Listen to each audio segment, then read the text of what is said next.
Howdy, howdy. Good morning. Good evening. I guess I'm in the middle of the day. Close to it. Yeah, these time zones are freaky, aren't they? Monday morning already here. For sure. Start of the week. Did you get back to Australia time since Texas? Did you acclimate back yet? Yeah, it took me about a week. I was waking up at 3 a.m. in the morning and wide awake and getting up really crazy hours. But now I'm back in track. But it's cold. I miss that sunshine and the warm weather. It's freezing down here in Melbourne. Oh man. Let's see. September. What is September like weather-wise in It's spring, but it should hopefully be nice. I'm feeling the cold so much at the moment. So I don't know. Other people may find it's okay, but I think you'll be fine. You'll be fine in September. It doesn't get hot here. Well, no, I think we're coming. It's not September. I was thinking when you come to in 2020. Oh, to Florida. To Florida, if that'll be a relief. I think Australia. I think we're going there. What is that? November 24th. Is that right? Yeah, that's right. Yeah. What's the weather like in November? Well, still, we don't have it. It's not going to be hot. It gets really hot sort of February, March. They're our hottest months, so you'll be fine. That's funny. You won't be melting in a puddle. That's good. I'm starting to get used to it. I think I got some of the Texas weather on my boot and tracked it back to Montana with me. Well, that's a good thing. 90 there, yeah. Well, yeah. It's still too hot for where he's at. It is warm. Yeah, it's not much fun. We were loading fireworks. We're getting ready to sell. Starting tomorrow, it's officially fireworks season, and it was hot today. Man, it was warm outside. But you know what I'm noticing? Usually, and pretty much my entire history past, how summer works for me is I come out of the shadows, I go into the sun. I feel like one of those vampires that can't take the sun. And then I turn bright red, I blister, things start peeling. It's very uncomfortable. And then I get done with fireworks and I go hide in the shade next to an air conditioner for about 3 weeks until all my skin peels off and turns back to pasty white from red. It's usually what happens. Rinse and repeat. But this time I'm actually getting color.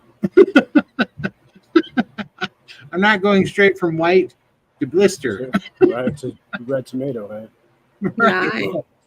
I'm like, I do think the carnivore skin is more resilient to the heat. Yeah, like it's. I think that was as much poor skin before, and then this carnivore skin. The carnivore skin seems to handle the sun quite a bit better.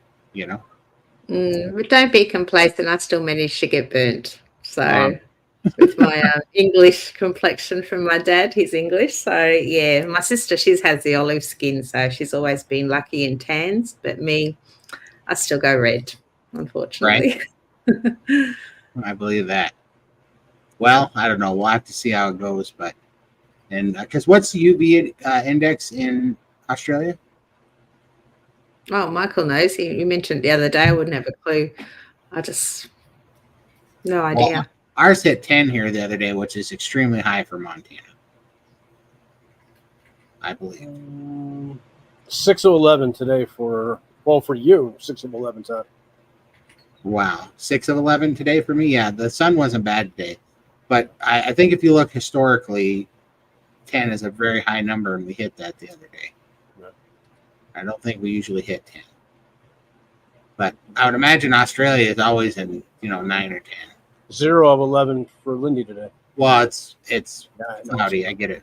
But like in the heat, is it bad in the heat? That'd be interesting. What their average UV index is.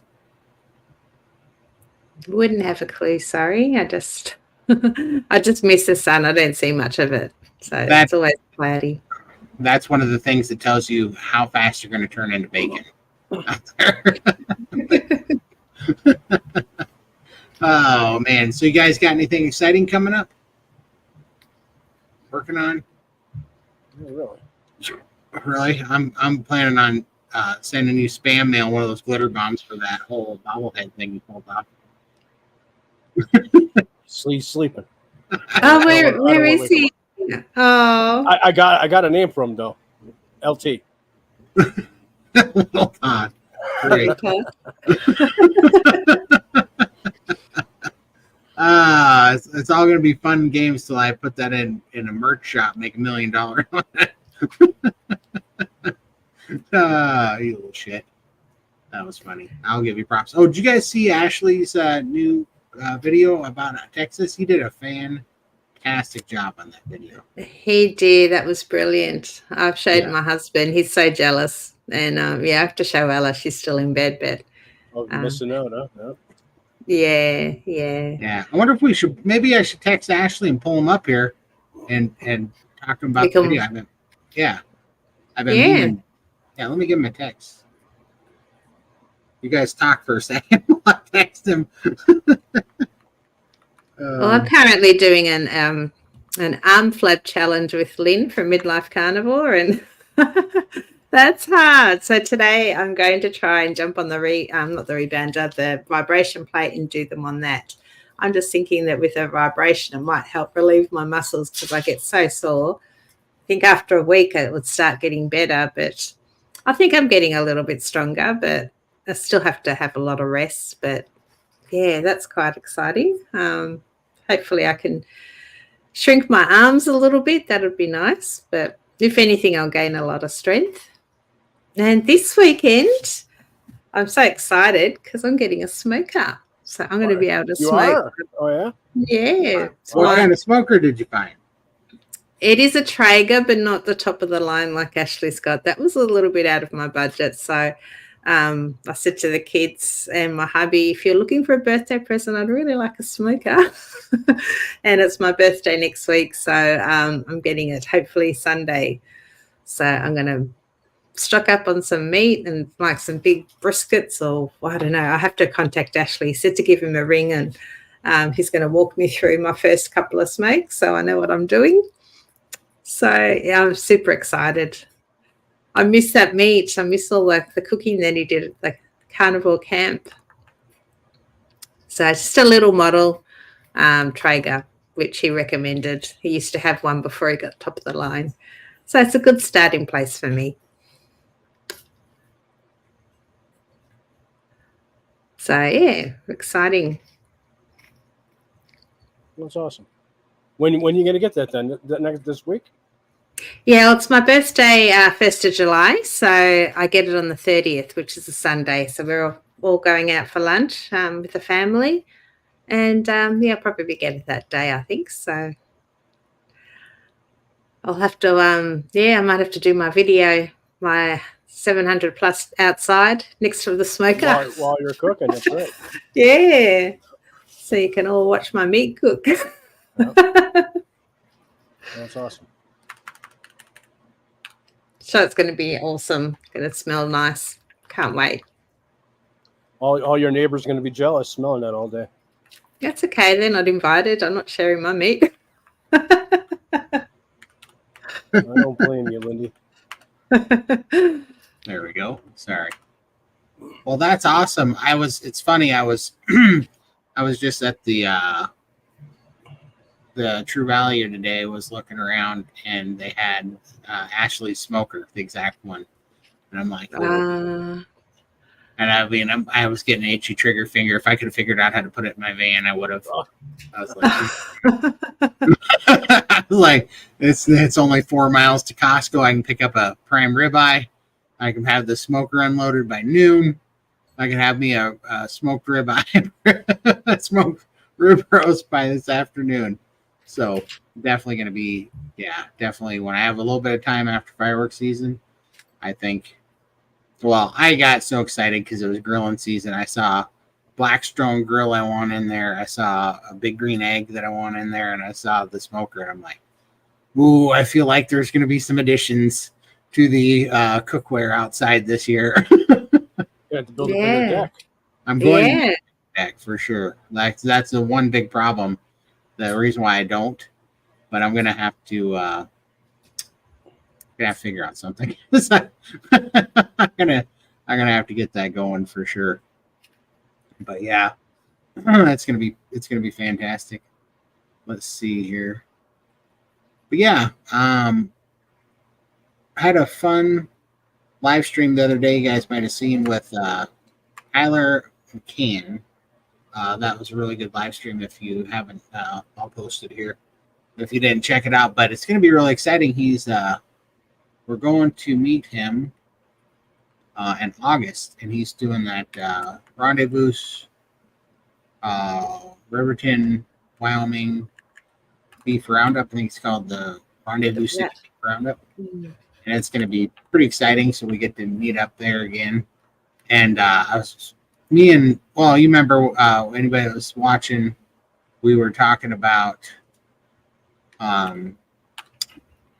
the Great Outdoors movie with John Candy and gosh, I can't remember his name now. Dan Aykroyd and John Candy were in that. And they took down a steak called the Old 96er.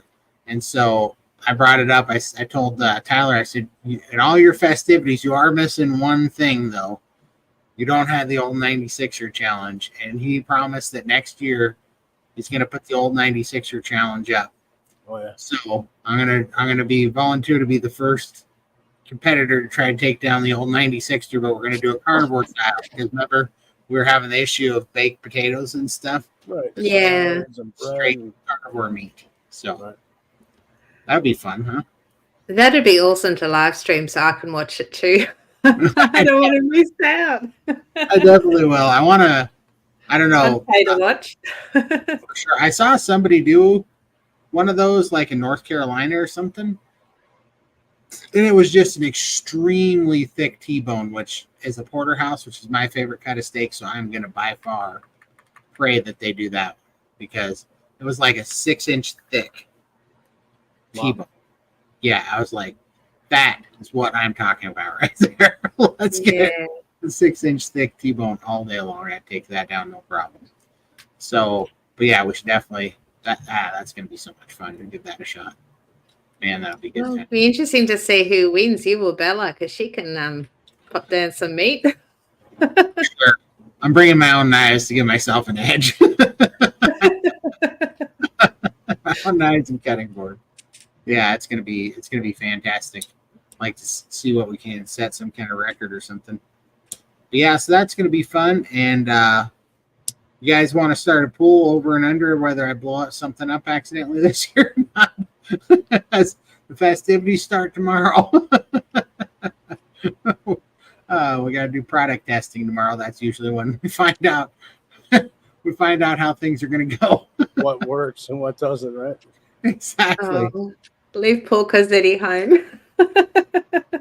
Yeah, no joke. Yeah, I've had I took her out the first day out at stand, but she just got too hot. She can't do it anymore. She's too old. Yeah. Yeah, so I left her home in the air conditioning. I did when I was getting at the hardware store today. They had these guys. They're called Vital Organ Trail Mix for dogs, and they're freeze-dried beef organs. And I thought, well, this could be good for hips, because they're just organ meat and freeze-dried. So usually she won't touch these things. And I also got one of just beef liver, freeze-dried beef liver. Right. And she won't touch the beef liver. She is not down with the beef liver, but she eats the organ mix like it's going out of style. Man, she was digging that. So I guess you could leave the beef liver out for your Basset Hound friend. yeah, I'll put it out on the deck and it'll be gone. That little trick. Yeah, I got Cosette a couple packs of 7-pound packs of stew meat out on the deck, and he got a good mouthful of that before I went and picked it up off the deck. I cannot believe that little turd. He's got the fastest 4-inch legs in the West, I'll tell you what. That whole dude. Yeah. Oh, man, he moves. I mean, my phone just went, bring your Instacart orders almost here. And it was like, that guy dropped it off. The Basset Hound passed him. I was opening the door. He took a bite and took off. He's got faster Wi-Fi. He does have faster Wi-Fi. He's over there. He's over there running a scrambler on that little turd. Gosh, but he does. He just sits and camps out right outside my garage and waits for Instacart. Yeah, we used to have a basset hound back when I was young, and Dad bought this great big Christmas ham, and he had it sitting on the edge of the table. And I don't know how this dog jumped up because he's they're solid, and as you said, they've only got tiny little legs. He was able to pull that sucker off the table and out the back, and he was there. I've actually got a photo. I'm going to have to dig it out of him sitting in the grass with this big piece of ham in front of his head, like it was huge. And Dad was not happy. I bet so. Yeah. That's crazy. Well, let's see. Let's hop on to some comments here. Hi, guys. John from the United Kingdom here. 11 months. There we go. Sorry, I thought I put it up already, but I didn't. 11 months and 105 pounds lost so far. Starting weight was 465 or 456. Wow. I'm a little dyslexic, but that is awesome. That's fantastic, John. Great. That is Good awesome. job. Congratulations. It's awesome. Look at a picture. Go back to that. Look at his picture. Oh, wow. Yeah, that's huge. That's huge. Yeah. You don't have to make fun of his pant size. Come on, Todd. That's huge weight loss. But that is huge because I look forward to getting. We're at 456. That's pretty much the weight I'm at right now, and I've been doing this 18 months it took to get down to that. So I definitely, that's and that was starting weight. So I look forward to getting into the 300s. You got to feel so much lighter on your feet. Big number, man. Yep. That's awesome, man. That's so awesome. Congratulations. All right. Hillary. Yeah. Hi, Lindy. Have you tried taurine for muscle recovery? I'm now able to walk 2 hours with pain later. No, I haven't heard of that. Who told me? Adam Carnivore today said I should take my aminos. That might help with muscles. So I've been taking those the last couple of days, but yeah, still a bit sore. I got a lot of atrophy to fix, many, many years. So I think it's going to take time. Yep. For sure. Lindy, what are you cooking first? Oh, I have no idea. I'm going to ask Ashley. What should I cook first? Yeah. I'm going to say it's going to be meat.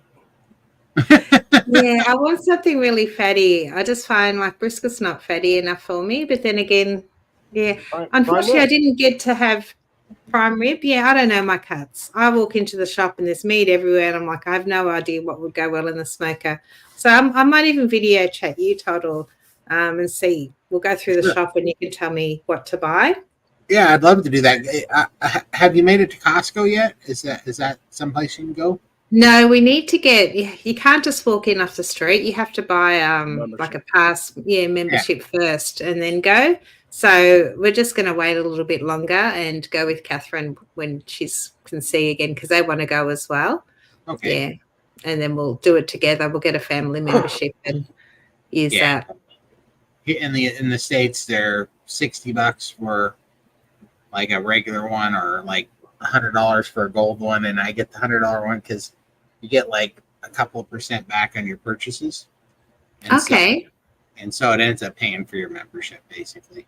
Yeah, well, she might be able to use it for her business as well, like getting some bulk coffees and stuff for the girls. So biscuits, lollies, she has for the customers. So yeah, she may invest in that, and then I get a free membership use then.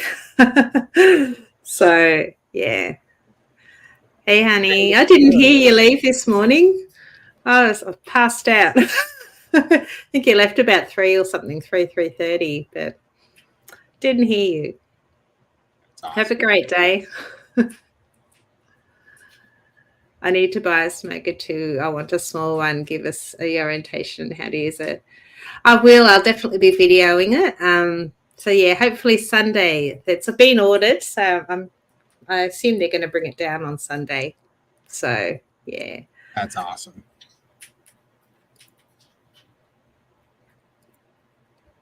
How many of your regular ribeyes would that equal? Let's see. quite honestly only about 3, and I eat 2 pretty easy. So yeah, I'll take down the 96 sure. No problem.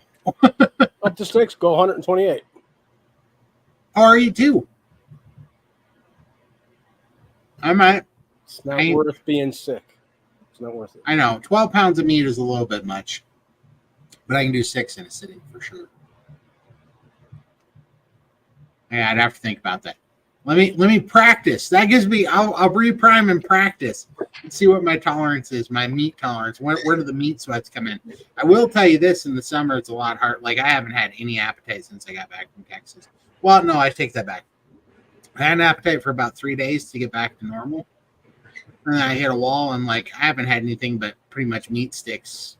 Like, well, these because I've been working outside. I've been pretty much eating these guys for the last, I don't know, week. And I don't feel in a good enough place to fast right now, but I also am not hungry. Isn't that weird? Yeah. Mm. I'm in a weird spot right now. But we'll see how I come out of it. I just got to get to more on the schedule, but I'm just not, like, I'm going to bed at 3 in the morning and waking up early. And You're all screwed up. Oh, yeah, everything's upside down. I am losing weight, however. That's good. Yeah. Just from the heat and just from the heat and just a lot going on right now. So it's very interesting. What kind of fireworks the big boomer take? Oh, you betcha, the biggest of boomers. Here, I wonder. Here, let me show you the fireworks. Hold on. See how it's kind of a smaller, laid back meeting today, so we got some time. Let's showcase some fireworks. This is what. Whoa, sorry. I'm going to copyright infringe myself on my own video. Hold on, I got to switch accounts. No living being. All right, let's stop doing that. Let's move this over. Yeah, we can't just do fireworks here. You need to have a permit. But occasionally you hear people like popping fireworks off illegally, and yeah. Got to live life dangerously sometimes. The year they outlawed it here, they stopped, they banned us from doing it. It was the most fireworks I ever heard. Absolutely. Really, I love them, but yeah, we just don't have many here. All right, let's see if I can make this work with sound. Share screen. Blah, blah, blah, blah, blah. Turn the sound on. Smack that screen. Share. Got it. All right. Now I'm going to make it big as I can. We're going to get to the part. There's a lot of commentary here. We're just going to start it right here. We're going to get going. Get the morning going.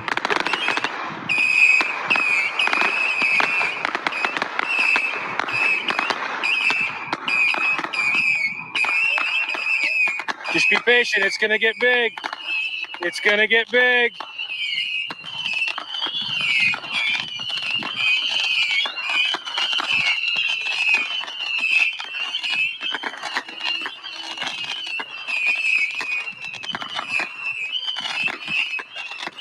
It's going to get bigger. Hold on. It's going to get crazy.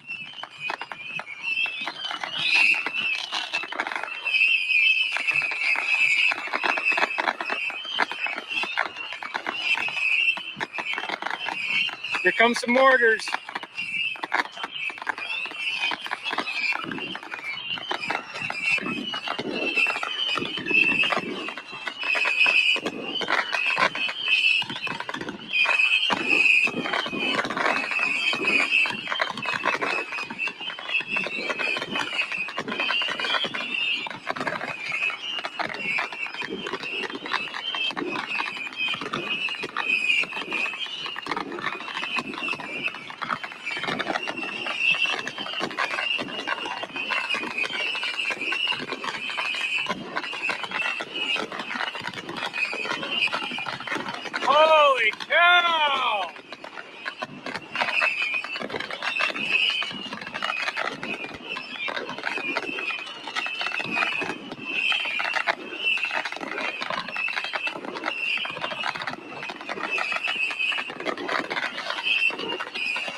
It's hard to get all of it.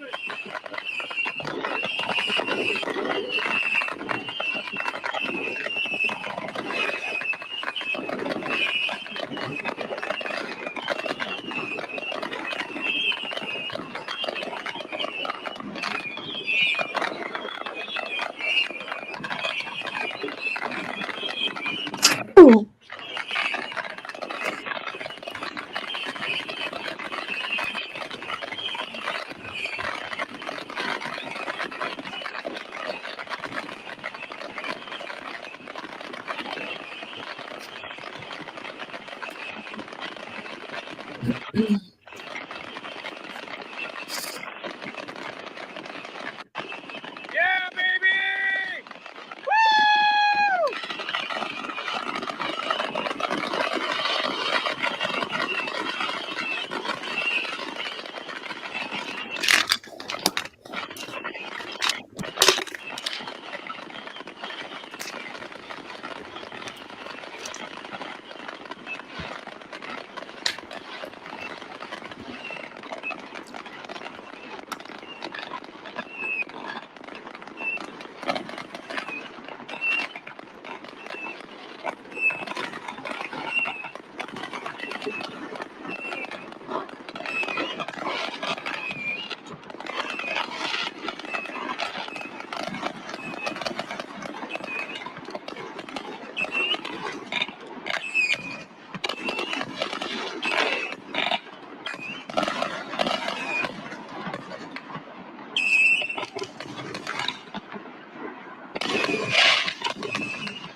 Oh, that was a big one.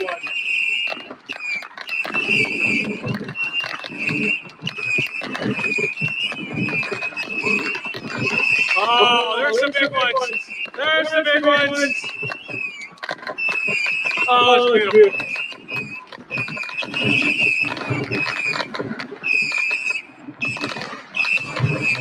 Oh, those just punched me in the chest. Holy smokes.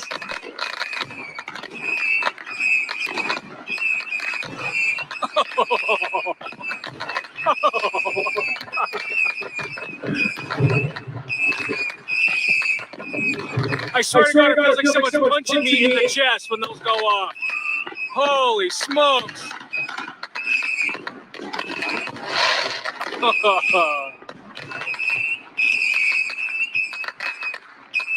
Oh my goodness.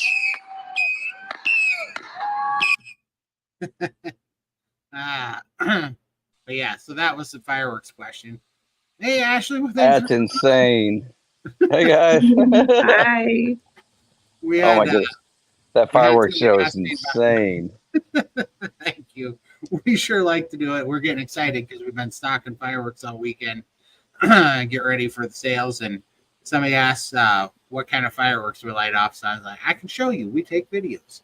So, yeah, let's see. Somebody said, Hey, if you record it this year, make sure he turns the phone the correct way. I'm thinking about trying to do it way better.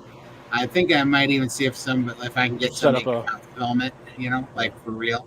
Either that, I'm going to buy a real good camera because I don't have one, Your phone. Speaking of Michael, here we go. I better switch mine now. There we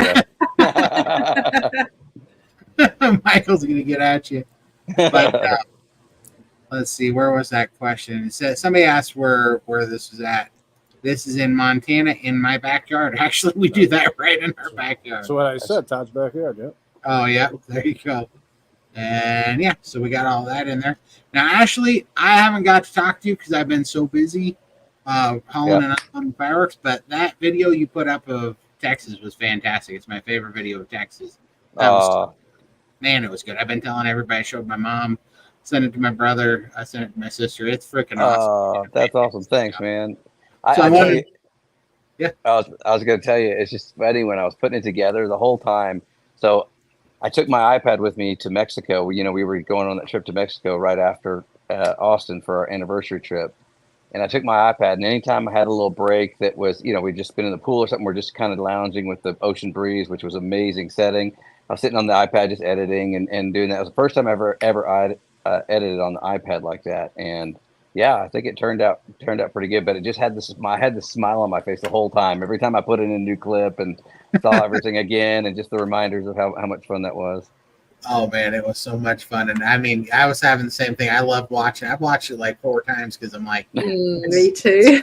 Aw, that's awesome. it's Love just, it. yeah, I'm enjoying the memories and already, and it's just like, I can't wait till the next one for sure. Well, I love that you just invited me to come on and talk about it for a quick second and impromptu, but yeah, it was fun. No, I appreciate it. I was gonna. Do you have some time, or did I catch you at a bad time? I'm in the middle of smoking some chicken wings. That's next. That's my wife's favorite. So we're doing chicken wings tonight. We got a question for you, Ashley.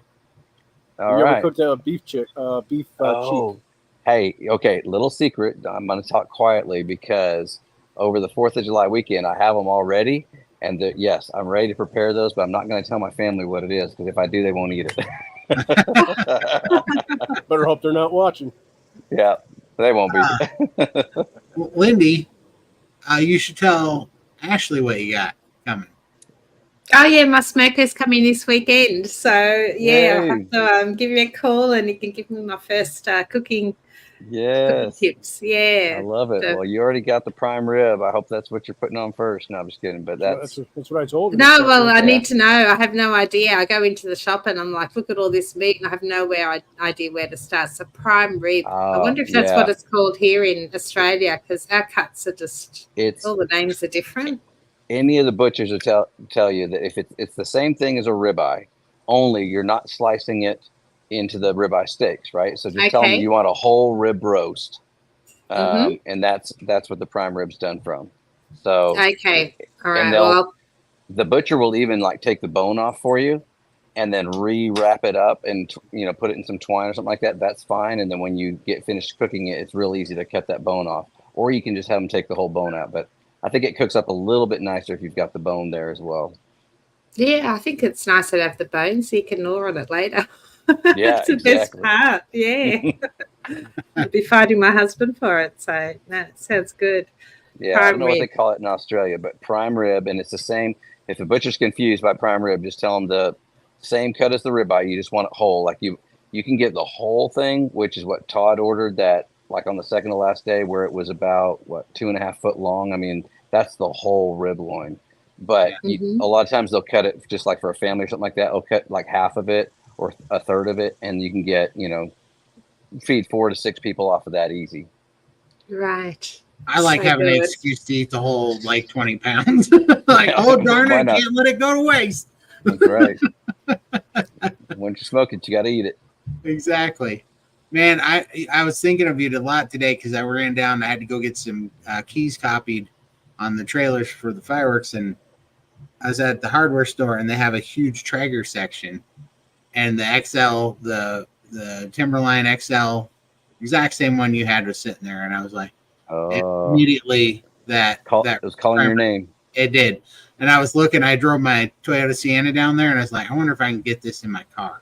I wonder if I could turn my camera around. I got to show you my newest. After I got back from Austin, I was telling my wife because I've always wanted a griddle to cook on as well. Yeah, did you get a Blackstone? I did. No, I got the Traeger version. I can't turn the camera around. I saw that today. I'll just show it to you. So it's that right there. So I just got it. That is so awesome. Have you tried it yet?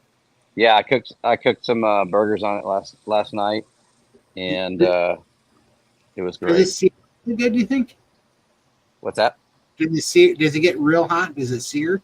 Yeah. Really good? Yeah. It gets real hot, and it's a nice even heat all across it. So that is great. Awesome. So I saw that today. For breakfast, scrambled eggs, bacon, all that kind of stuff. Oh yeah, it's beautiful for it. That's fantastic. That's awesome. Yeah. Well, if you got some time, I was going to play your video, and then we can kind of reminisce about it as we get questions. Because I was just going to play it. Sure, if you don't mind that, or if you can, that'd be great. I'll stick on for a little while for sure. Yeah, got some time.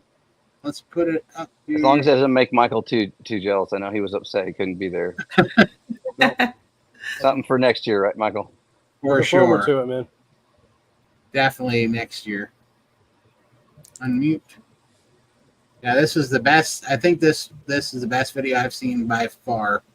What we did in Texas. Here we go. We're about to get busy in here. This is awesome. I can't We have to turn it be down. crazy. Not getting sound through. Am I getting sound? Not getting sound out of your share. You're getting sound out of your microphone. Okay, hold on. Let me try this again. Share screen. Gotta love technology. Let's try it one more time. Back it up. Whew. We're about to get busy in here. We're good. This is awesome. I can't wait. This is about to get crazy. Here comes a lot of footage. We got steaks on, tomahawk steaks, prime rib, dino rib. It's nuts. It's nuts. What a beautiful setting we're in. And we're about to have some amazing carnivores come out here and enjoy this with us. And Chef Corbin back there, he's getting some fire ready. We got Brett, who's your carnivore, cooking with me. And yeah, we're about to get this rolling. You're about to see some meat coming off these smokers and grills. It's awesome. All right, here we go. Fun times.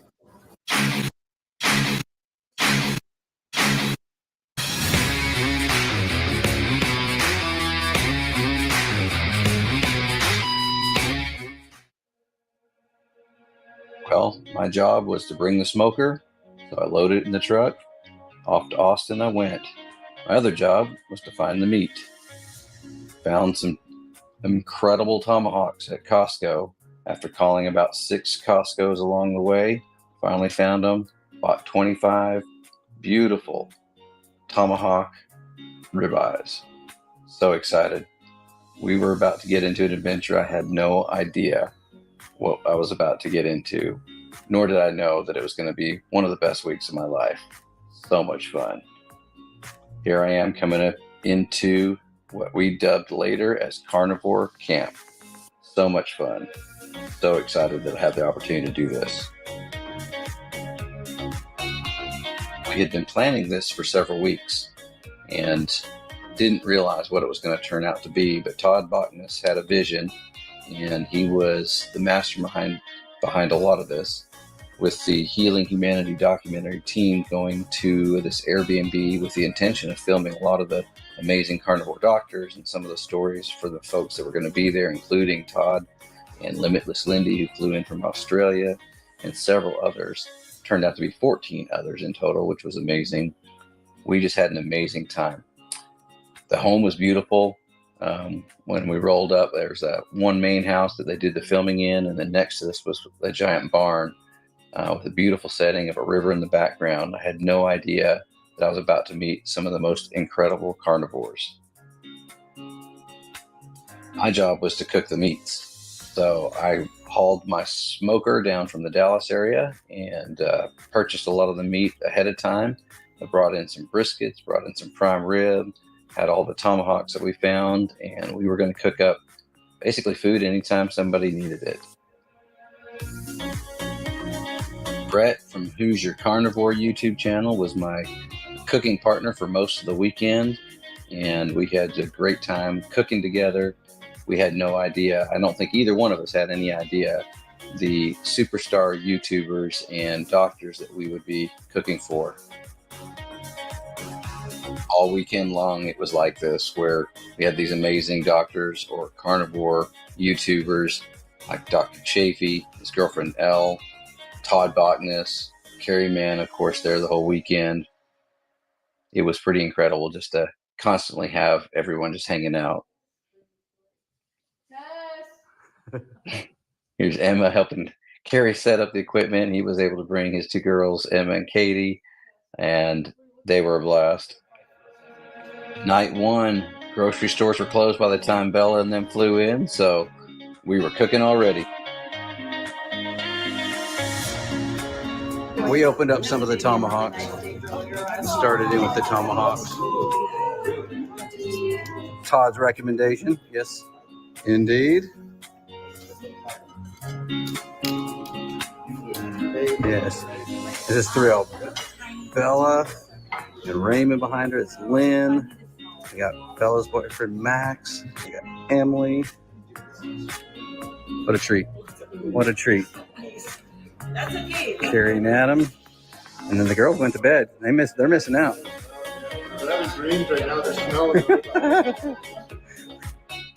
Seriously, what an honor it was to cook up steaks all weekend long, hang out with these guys, watching them clown around and being goofy in their element.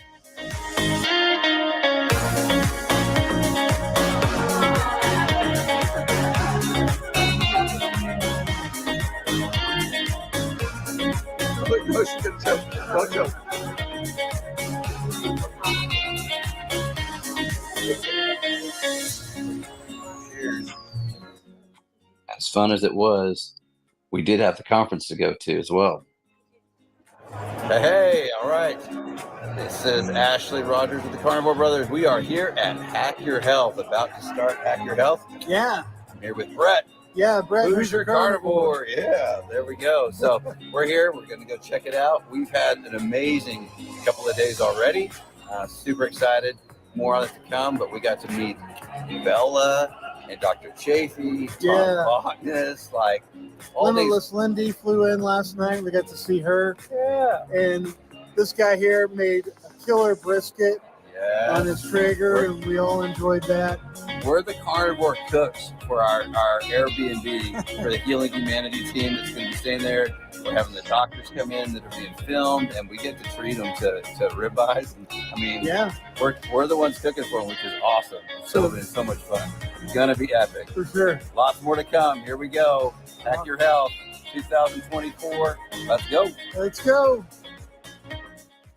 Hack Your Health was great. Meeting some amazing carnivores and hearing some amazing panels of speakers. It was epic. You can charge for that. You can protect that legally. You cannot patent beef. And so at the end of the day, it's money. You know, poor health feeds the pharmaceutical system. You know, it feeds the medical system, feeding the mental health system. Not just amazing panels, we also got to see some amazing food demos. Today, we are making biscuits and gravy, carnivore style. From my new book, that shameless plug, comes out October 1st and it's available for pre-sale now. Thank you. Yes, please. Thank you. There it is. And first thoughts? That works. That's good. That takes me back. Biscuits and gravy. You don't give up anything when you live this way. You gain great food. Good for you. Love it. Love it. Every time I turned around, I was meeting amazing carnivores. Here's Fred and G. We had amazing doctors, Dr. Ovadia, of course, Dr. Chafee, Dr. Sean Baker, saw Carnivore Soldier, Larry, amazing people. Some of the most well-attended panels were the carnivore panels, and this was one of the first ones on Friday. Look at that lineup there. Absolutely amazing. It was really to kick things off. Real quick, I know Judy Jo wants to mention something about this. This was a wonderful brainchild as well. So Judy, we'd love to hear from you, Judy. Hey guys, you can see It was Limitless Lindy with Dr. Robert Kiltz, one of the most amazing people I've ever met. Dr. Kiltz, next level human. I'm telling you, he's amazing. But it was all about cooking the meat, so we were back at it, cooking up some prime ribs. Saturday night was our big dinner event. And this was the epic event where really we came with the tomahawks, the dino ribs. Lindy got to bring her daughter, Ella, who's pictured in the middle there, and she was teaching Emma and Katie to fold the napkins as her previous hostess experience had taught her some things. She was also in charge of some amazing table decorations. Hostess with the mostest.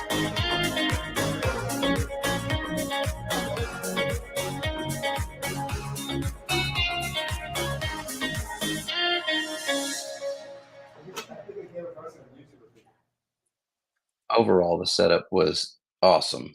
The girls had done a great job setting up a table with some T-shirts and other merchandise for sale. There was the Healing Humanity photo op background.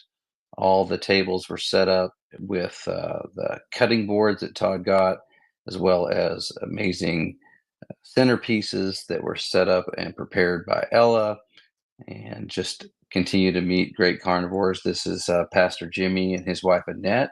They had just came in for the dinner, and we were going to film them on Tuesday, the following Tuesday, out where they live in Fredericksburg, Texas. This was them coming in, getting to meet Dr. Baker, and of course Adam, and that's Dave, Lynn's husband, and he got to travel down with her as well. So just some of the preliminary before the big dinner event started.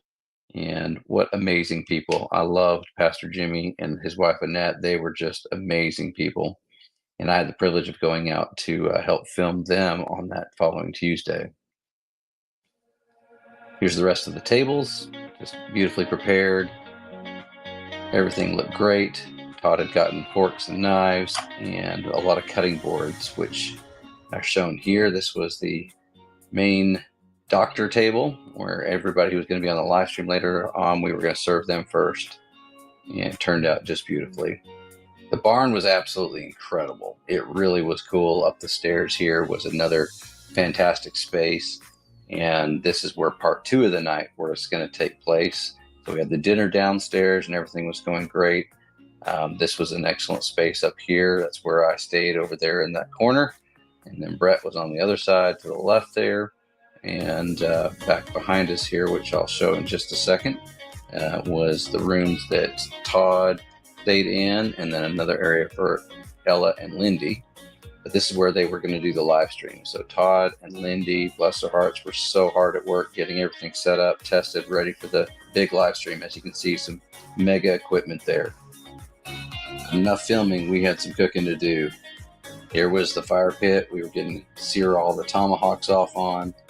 And there's the tomahawks as we got them smoked up previously. We got them seared and ready to go, and then prepped on a cutting station where we presented them on the cutting boards, cut off the bone, and prepared, ready to eat. Here's what the primary table looked like. Really just awesome sight. I think we really knocked it out of the park. It was amazing. All right. Have everybody sit down and get the shots you need there before everybody jigs in. Second round is coming here in a moment. And then I will tell you, though, there also is some dino ribs that are over here that have been cut off and shaved a little bit, so you can come sample that as well.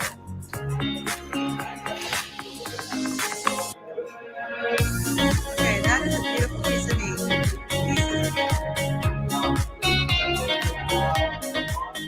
Really, everything turned out fantastic. Props to Brett, who's your carnivore, who helped give me the new technique to French the bones and get them all cleaned up off of those prime ribs. That's how the bones are sticking out there. That was Brett, and did a great job getting those put together for a presentation that was beautiful. This was the rest of the tomahawk meat we sliced up for everyone else.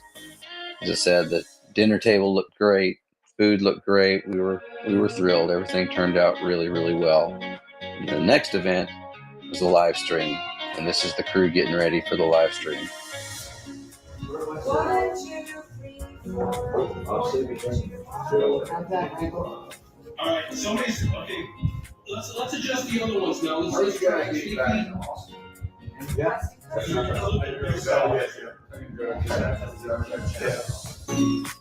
Live stream was great. And it started with a few technical difficulties, but ended on such an amazing high note. So with some great donations for the Healing Humanity documentary. And so proud of the efforts the guys put on for this. If you want to get inspired regarding Parkinson's, we interviewed a woman for our documentary. She had Parkinson's and she overcame with carnivore. And she did carnivore, and then she got stricter to the blind diet. And one of the things we learned from her was she has all sorts of interesting cuts of meat, like shank and things we've never tried before. But she has an incredible story. She was able to get off the medication with the help of her doctor eventually. Her name is Mimi Morgan. Awesome. Hello. Jerry. Let's keep going. This is our next. Right back at it. We were cooking some more ribeyes. I had some briskets going, which I'll show in a minute, but that was to keep everybody fed and full and ready to go for the next big event. The Hack Your Health biggest event probably for the Steak and Butter gang was their feasting and fasting presentation, which I'd love to just play a little bit of that for those who didn't get to see it. You'll get to see a little clip right here. Welcome everyone, this is the Carnivore Feasting and Fasting panel. We're going to quickly introduce ourselves and then we're going to show some transformations and we will take your questions. I'm Bella, Steak and Butter gal, 5-year carnivore. Thank you so much. 5 years carnivore. I was that crazy vegan for 6 years before that. Lost my period, wrecked my hormones, had cystic acne, brain fog, bloat, chronic fatigue. When I went carnivore, I healed all of that. And so I'm here today to help you understand that carnivore diet can change your life too, especially you females. Thank you. Wow. Isn't it crazy having Bella here? First time. That's awesome, right? All we see is YouTube of her, and now look at her in the flesh. I love being here. Thank you for having us. I'm Raymond Nazon. I'm 52 years old. I was in debilitating poor health earlier on, and well, carnivore changed all of that. I was on the verge of probably having to get my colon, having surgery for that, and I didn't need that anymore because I changed my diet. I had pre-diabetes. I had plantar fasciitis. I was just downhill of what they call getting old. And well, you know what? I found out that, hey, carnivore, you don't have to get old. And wow, I'm like, okay, you know? So, and as a bonus, I got to look nice. Okay, that was bragging away, sorry. Hi, I'm Emma Harpo. I'm 53. I'm 3.5 year carnivore. Carnivore diet changed my life. It helped me to lose 150 pounds and maintain.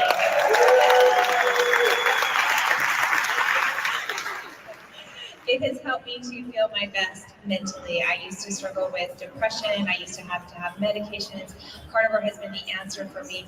Carnivore and fasting together have helped me to maintain this healthy lifestyle and be the best mom that I can. And I'd love to encourage you guys to give it a shot, troubleshoot, and see what the carnivore diet can do for you. Yes. My name is Dr. Rock Kiltz, and I am a fertility doctor that listen to the doctor's diet advice, and I suffered. But at 55, I went carnivore. Now that I am 68, I've never felt better in my life. Yeah. And plus, I love this community. It is the most effing amazing ever. Such a great group. Give everyone a hand. And we're loving everything. Thank you for being here. Hey guys, I'm Dr. Sean Baker. I've never liked vegetables in my life, and before I started carnivore, I was the size of Dr. Kiltz. There's hope for it. Everybody there's more. No, anyway, you guys are great. I love hearing from every one of you guys. This is what you guys tell me, teaches me, and motivates me, and we're all in it together, guys. Let's change this stuff. I'm Dr. Anthony Chafee. So I've been doing carnivore myself for quite some time and seen miraculous changes in my own health, but most importantly in my patient's health. I've seen diseases reverse that are thought to be irreversible. We don't have any idea of how to treat them. We just can manage them symptomatically, and we see these go away. So to me, this is one of the strongest and most available tools as a clinician to heal people of their disease and get people healthy, and that's what I'm most excited about. So.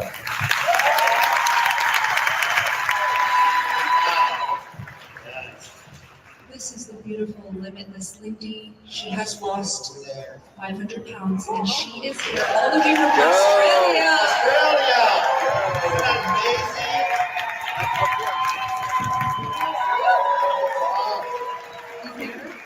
All the way from Montana. Todd, did you want to say a few words? Okay, the microphone is over there, actually. We would love to hear from you. Coach Amy. This is Amy. She reversed her kidney disease, stage 3 kidney disease, and she has lost, I think, 60, 70 pounds, as you can see. Left sick with kidney disease, right killing it. Total badass. Round of applause for Amy. Yeah, Amy. And finally, the beautiful Rochelle.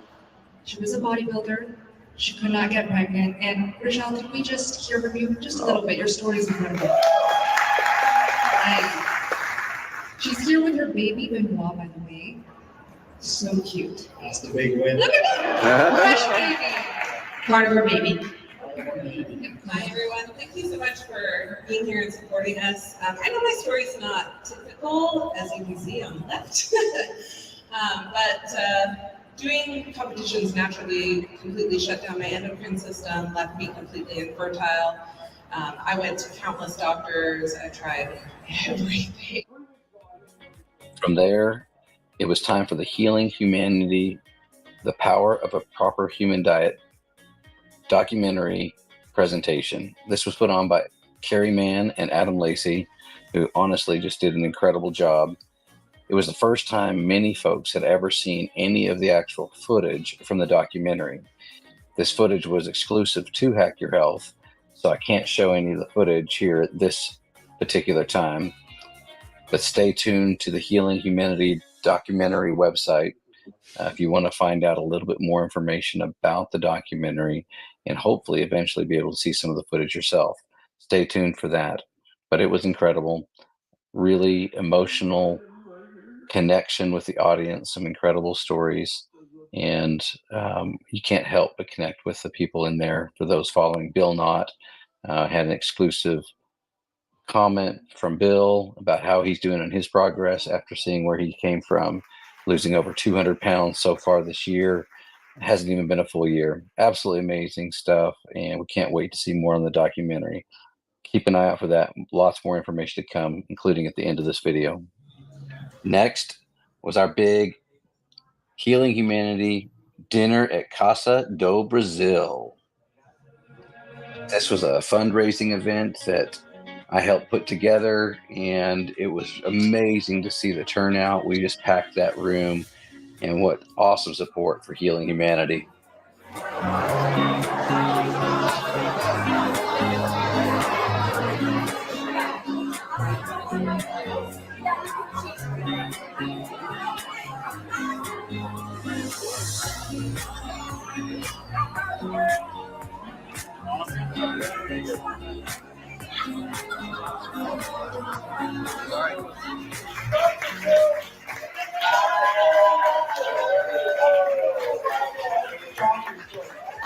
Thank you guys all so much for all your support. We really appreciate it. And we need to see if we can shut down the kitchen back. So I don't let you know when that coming to. I love you, Letty. I just have one question for everybody. Is anybody going to the salad bar? This was seriously so much fun. So many incredible carnivores. There was a lot of influencers. There was a lot of doctors that showed up. But what was awesome is this was an event that was open to everybody. So people who didn't get to go to Hack Your Health was actually able to attend and really enjoy getting to meet some of these incredible people as well, who didn't have an opportunity to Hack Your Health. So that was fantastic. Put me in the freezer. Glad you're here.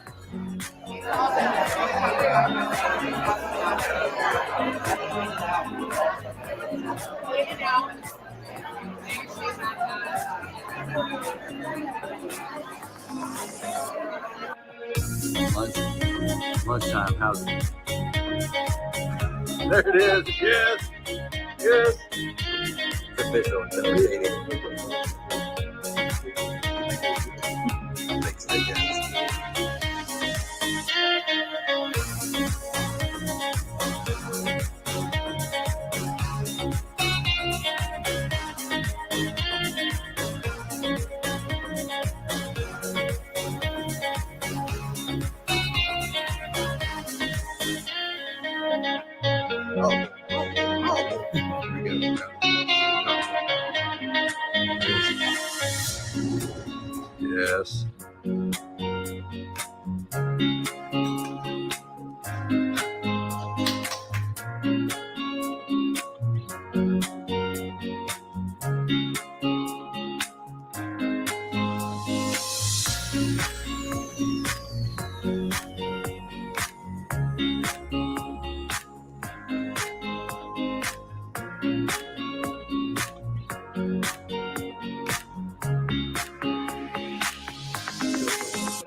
So we're just going. So we're just gonna place it in here in just a second. I'm gonna put the probe in it, and then what we're gonna watch. I hope you can see through some of this footage how amazing Carnivore Camp was. It was really, truly epic and such a fun week. I can't wait for the next one. I have to give some incredible props to Carrie Mann from Homestead How and Adam Lacey from Carnivore Today, who are just doing a phenomenal job with the documentary Healing Humanity. We need all the support we can get. This is a completely crowd-funded project. And if you would like to support, I'm going to put the link and the information to go to the website to where you can donate and help support this at the end of this video. But those guys are doing an incredible job. Buy some merch, help spread the word. We're doing some amazing things and just so much healing happening from what we're seeing on the carnivore diet. Cannot wait to see where this continues to go. Thanks for watching the video, y'all.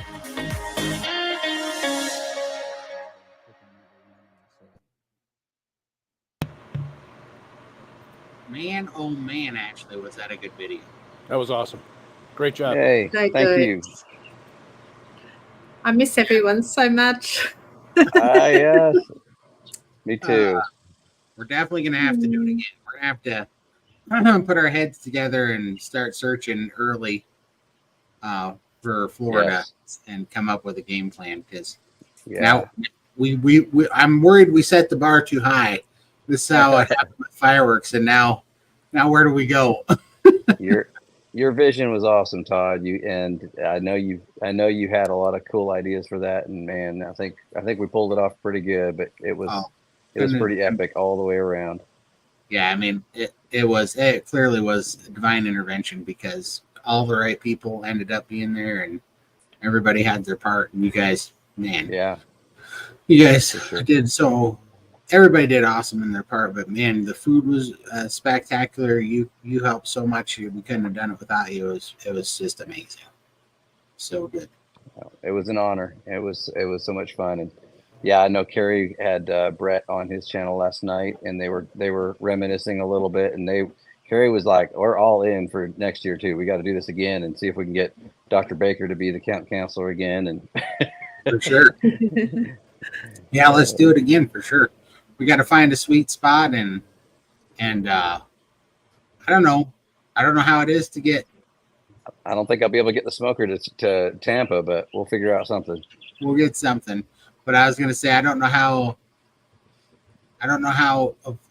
think Florida is as beef friendly of a state as Texas. I think they have some seafood, but we'll come up with something for sure. For sure. That'd be awesome. Man. Well, count me in. Well, thanks for playing that.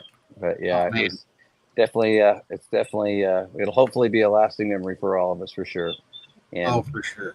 What I loved most about it, honestly, is the relationships we got to build. I mean, again, it's one thing seeing you guys on film and whatever else, but or on the lives and stuff, but totally different in person. I mean, we just got to chill and hang out, and it was such a blast. Such a blast. Lindy, I just love your daughter. Oh my goodness. I keep saying, oh, I wish I could see her again too. She was so much fun. Oh, she's in bed at the moment, so if she comes out, I'll get her to jump on. But did you see the videos of her shooting, Ashley? Yes, I did. Yeah, it was great. I loved how in just 2 clips she went from being a little bit shy to just being, she was just digging. Better than me, that's for sure. Yep. Yeah. Man, no, I'm looking so forward to it too, man. It's going to be such a good time. Me too. Wish I could come see you on July 4th in Montana, man, for the next fireworks show. That was insane too. Man, that we got an event. We got a good one planned this year too. Yeah, well, definitely. If something changes, and Texas and Montana, man, why are they so far away? So tough. But yeah, definitely if you can swing on by, we'd love to have you. I'm gonna be making some videos here shortly of once we get everything stocked and what it looks like, and our smoker, our trailer smoker and stuff, our offset. Yeah, Get it going. It's gonna be a good time. But man, yeah, I can't wait. I can't wait till Florida for sure. Did you? You're probably not going to be able to make it to Wyoming, huh? No, because we're doing that road trip at the end of July. We're going to be pretty close to that there, though, at Yellowstone. And but we had already planned that, and the dates are already booked and reserved before I knew anything about it, unfortunately. I got you. No worries. Well, you have definitely have fun in there, and we'll put your link up in here in the chat too again, so that everybody knows how to find that video and watch it. Because man, I've been sharing it a bunch because I'm like, this is the best video we have of proof that we were down there. Right. Yeah, and the poor Hack Your Health people, people didn't realize you guys were so busy, especially you, Todd, trying to get all the equipment set up and working on the behind the scenes stuff that you didn't even get to go to the Hack Your Health event, I think, till Sunday, right? That was like your first day there. And so I know a lot of people missed you there that were hoping to get to see you but it was one of those where I don't think they understood. It wasn't that you were just trying to skip out on Hack Your Health. You were that vision was a priority, and you were working hard trying to get all that equipment set up. And I know Michael was on the phone walking you through a bunch of stuff. Like it was a full out effort trying to get all that coordinated and done to pull off the live stream. So a little naivety on my part to schedule things so tightly is really what happened. But yeah, it was awesome. I don't regret a bit of it. Not at all. It was so good, and we live and we learn, and we'll do better on the next one for sure. But no, and at no way, shape, or form was that a fail. I mean, it was so much fun. No, and it was complex. I mean, that's a lot to figure out, all that equipment, and I know none of us had really had that experience before doing it. So I mean, you had to like figure it out on the fly and learn how to do it. So props to you. You did a great job. I appreciate it. Lindy, who stood there by my side the whole time. She wasn't going to leave a man behind. No, not at all. It was, I sure appreciate it. But yeah, next time we will know better. I will know better. I will schedule things more accordingly. But man, it was so good. And yeah. At least you're out of the heat now. Today it's 102, I think, here in Texas. So at least you're back home. Yeah. He's got the heat up there by him too. Not as hot as you, but it's a 90 some. It's like 91 degrees here right now, and I think I got some. I think I stepped in some heat in Texas and drug it back on my boot because it was. I brought the heat with me, man. It is warm. Same here. You guys sent it up my way. I must have flown over you, Michael. Thanks, John. Summer has arrived. Except in Australia. Early this year. It's freezing here. Send it over here. For sure. Yeah, exactly. Exactly, Adam. Todd, are you watching Ashley sit outside in Texas heat? Yes, I am. That humidity and that heat in Austin just made, I'll tell you what, this is the hidden blessing and all that. Is that right now, today it was 91, and normally I would turn red as a lobster and I would be begging for shade, But actually, I was fairly acclimated because of the Texas trip. I was like, this ain't too bad. I'm going to survive this summer. So that was good. Oh, there's Missy. Bird. That's Rio. And Miss E. Yeah, we miss you guys too. Yeah. We got to meet Alyssa there in Austin too. It was so fun meeting her, and I know we keep having these Texas recaps, but after Ashley put that video out, I was like, man, we gotta play that on here because there's so much we forgot to talk about, and just man, I know it because Carrie called me too after you put that video out, and we were kind of reminiscing about it because it brought up so many memories. It's like, oh man, we got to get back there. That's for good. sure. Well, I appreciate you inviting me on. I'll probably jump off in a minute and get Enjoy back to some food, smoking huh? the chicken wings. Yeah, but you guys are doing such an amazing thing through this channel and this live that you guys do each Sunday too, and I just love it. I feel honored to be a part, even though I'm not technically part of the 700 Club. I just love watching what you guys are doing, and you know, I'm honored to know all of you, and Michael, looking forward to getting to meet you in person soon as well. Appreciate it so much, man. And yeah, holler at me when you're in the park. I'm not far from the park. Yeah, we'll have to see if we can connect at some point. Yeah, for sure. Well, I appreciate it. I appreciate it, Ashley. I'll let you get to your dinner, but thank you so much. Thanks for coming on, Ashley. Bye. We'll Take care. jump on later. All right. See ya. Bye. Take care. All right. I want to catch up on some starred comments, but then I was going to open up the chat and see if anybody wanted to hop on and say hi from want to talk about that video maybe that you're in Texas. If Brett's in here, or I saw Adam was in here. Want to say hi? What do you guys think of that? Absolutely. Whatever. I'm easy. We've all been busy and haven't really thought of a topic for today, so we'll have to get back on track next week. So we'll just wing it today. Yeah, very sorry. We're all so busy, and this is what it looks like when we pull a show right out of our keisters.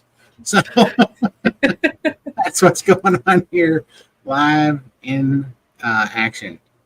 Let's see here. I've been on Carnivore for about 2 months, and my knee pain is gone. It's awesome. Wow. That is awesome. Inflammation gone. It is. You know what's so crazy is we were in Texas, and I went to In-N-Out Burger, and I got 3 Flying Dutchmen, which are burger patties wrapped in lettuce. And I thought, well, I'm just going to eat the lettuce because it's going to get messy to take them out of the lettuce. Yeah. Because it wasn't like we had plates and forks and stuff, you know. You're in the car. Yeah, we're in the car. So I ate the lettuce, and my right knee swelled up. I mean, from stupid lettuce, right? How dumb is that? I'm like, okay, well, Chafee's more right than more right about the plants are trying to kill you. I'm limping around because of lettuce. Like, how stupid is that, right? Oh, yeah, my evil. It really is. Let's see. Thank you, Pearl. Yeah, there'll be big 5-3, 53 next year, next week. Yeah. Wow! Congratulations.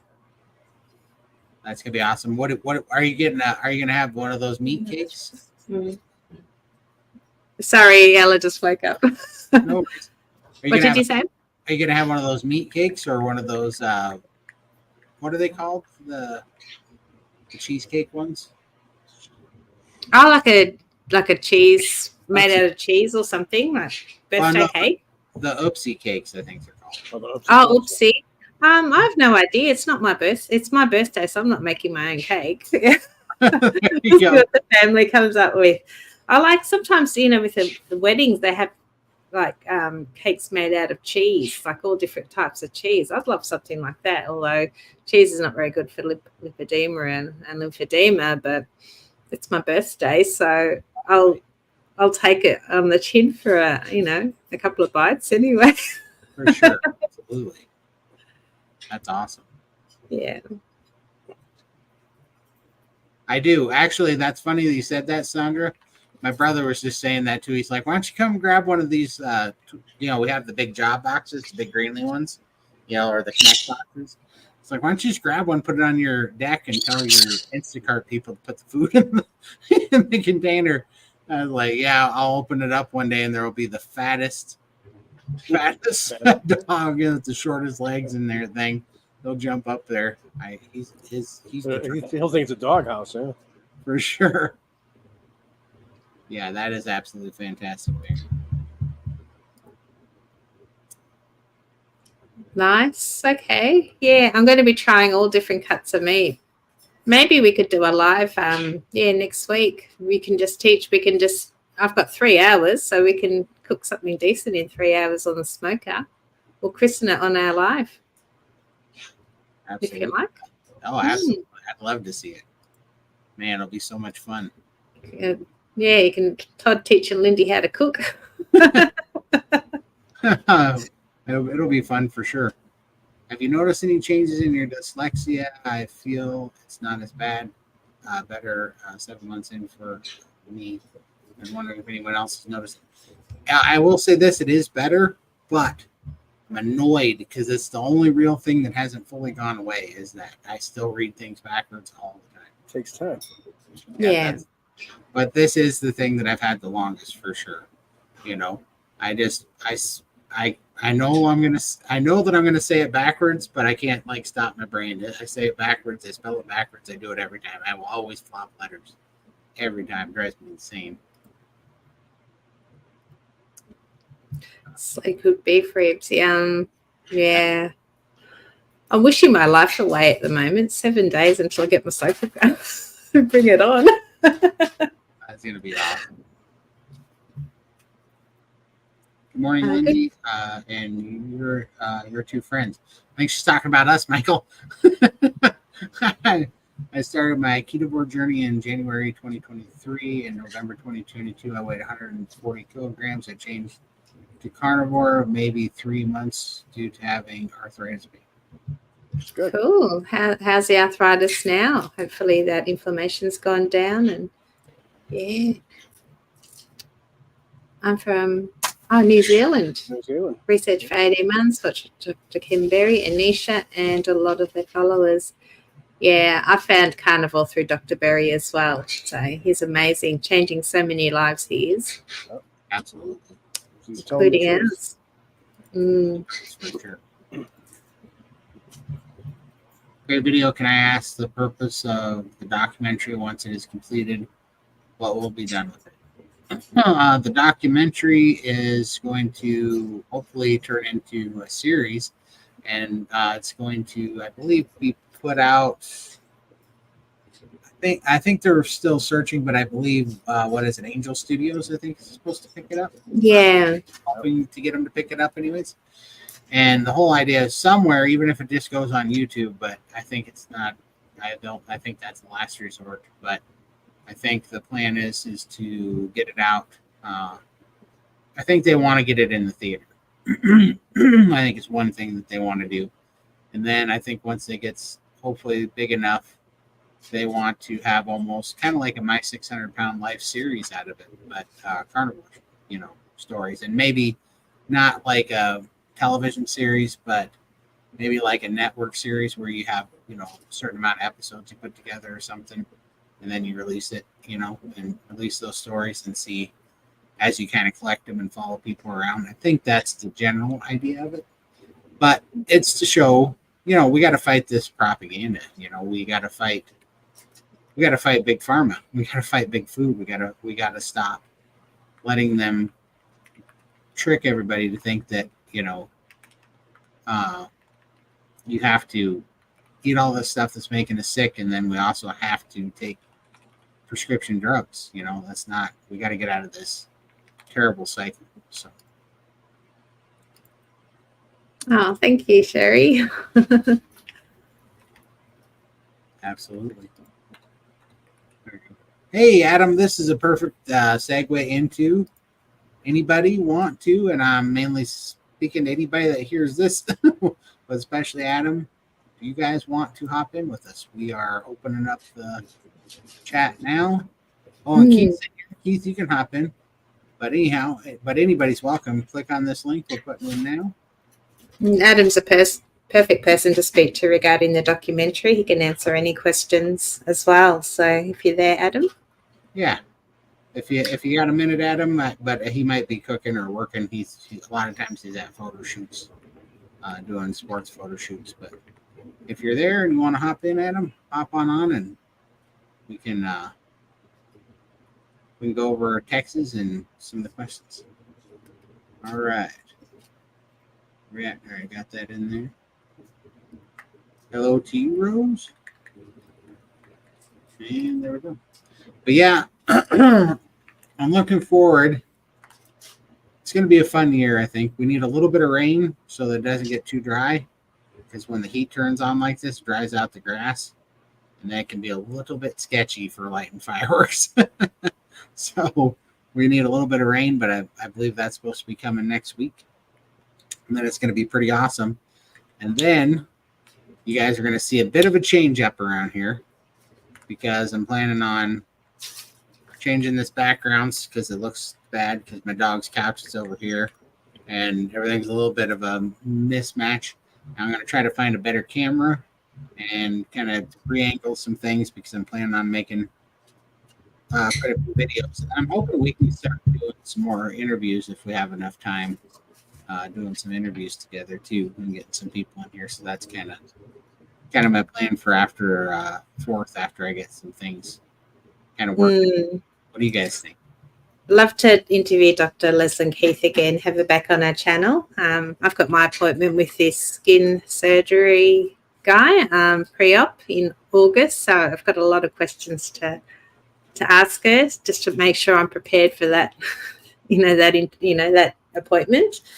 But also some of the doctors that we met, I think most of them said that they were interested in jumping on our channel as well.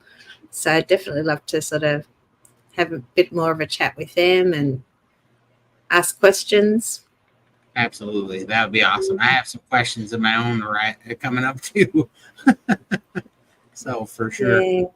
I am going to try really hard after fireworks to go because I thought I was going to have time to get the DEXA scan and blood test and EKG in Texas. And due to being a thunderheaded lummox, I didn't get any of those. It didn't happen. Yeah, it did not happen. So I'm going to try to do all 3 of those things in the coming about 4 weeks and then see if I can't schedule some people to help me read them. So, yeah, that's going to be fun. I'm looking forward to that. And Arlene. Oh, thank you. Are you offering to make me one, Arlene? Yeah, I might have to send the girls a link or something. For sure. Yeah. They could whip one up for you, I'm sure. I'm not fussed. I just love a nice steak. I'm more excited about getting the smoker and smoking meat than I am my birthday. It's just like just another day for me. But yeah, the smoker I'm looking forward to. Yeah, that's going to be really fun. The smoker is going to be everything you need for a cake, let me tell you. Yeah. You think Scott will like smoked food?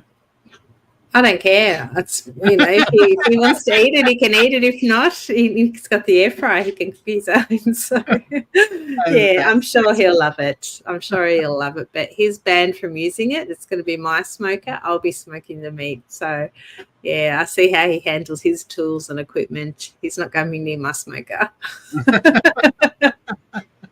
That's awesome. Well, I can't wait. I can't wait to see what your Costco looks like too.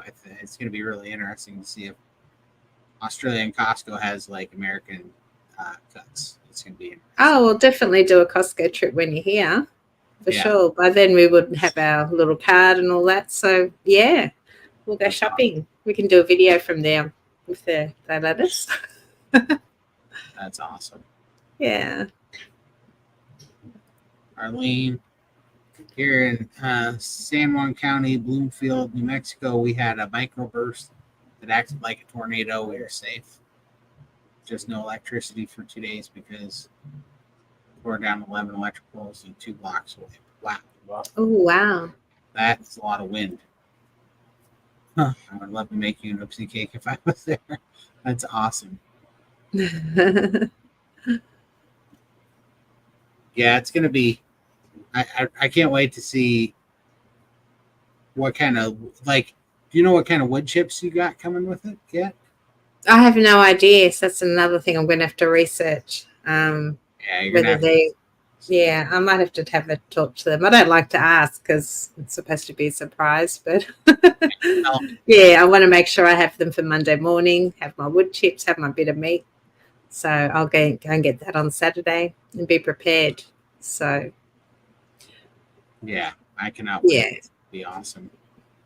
But put in the chat too what you guys would like to start seeing in the future here, because I want to come up with some more topic-based shows. And I'd love to hear what you guys would like to see, or who you might like to see on as guests and stuff, because I'd like to figure that out in the future. Try to put some fun stuff up. Let's see.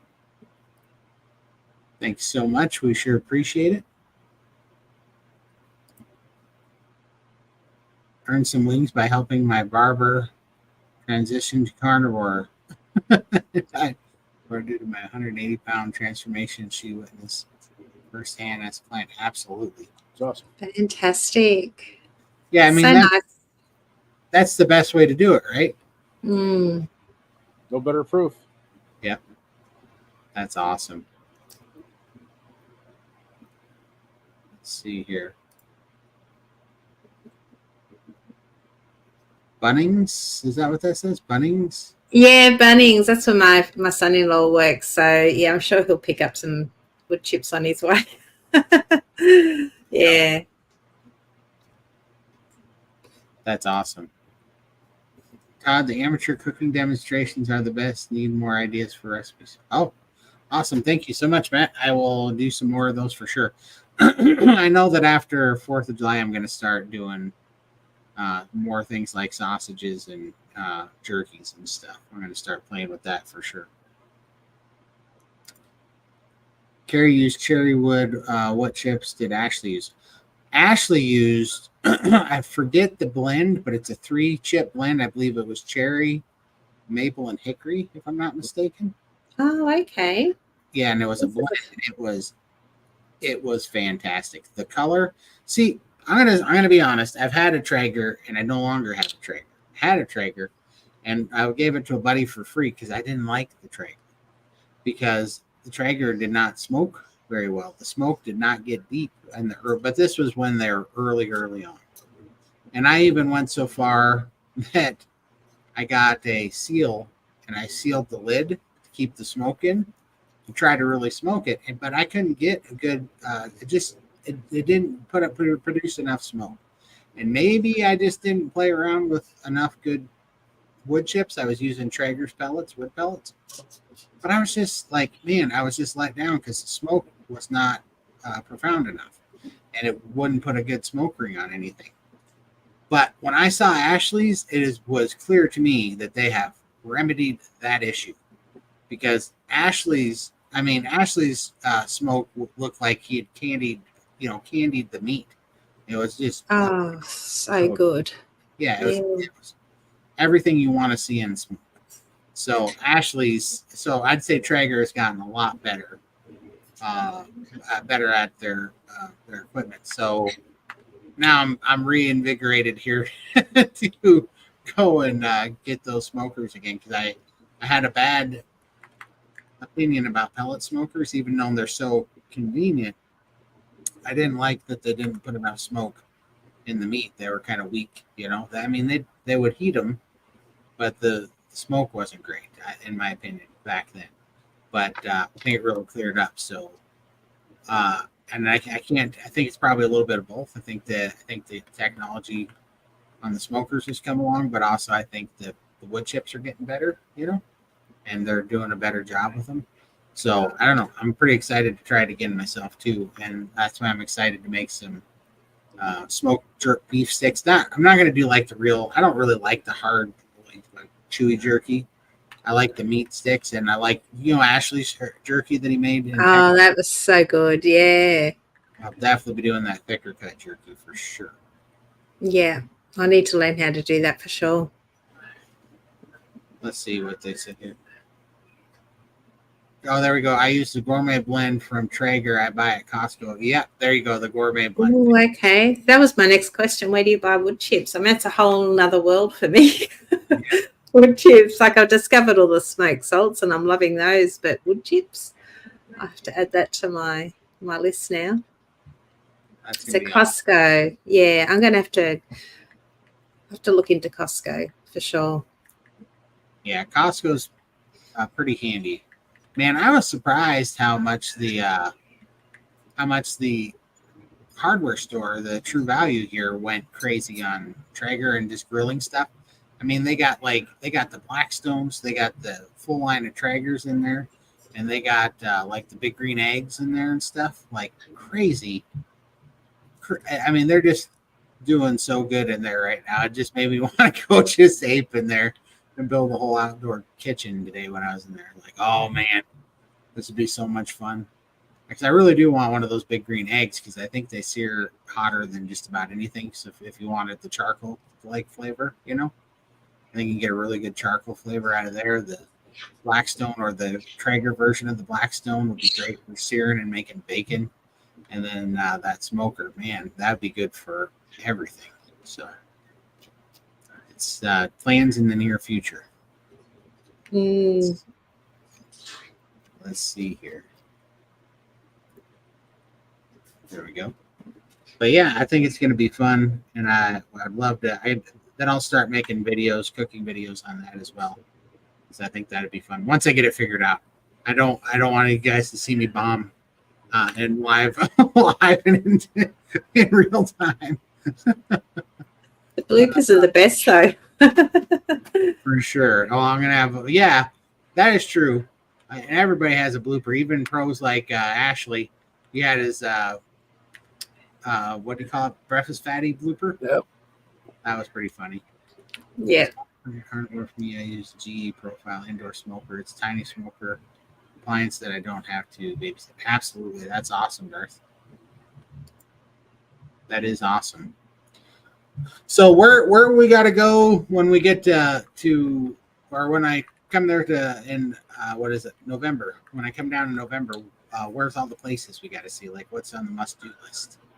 Oh, when you come to Melbourne? Yeah.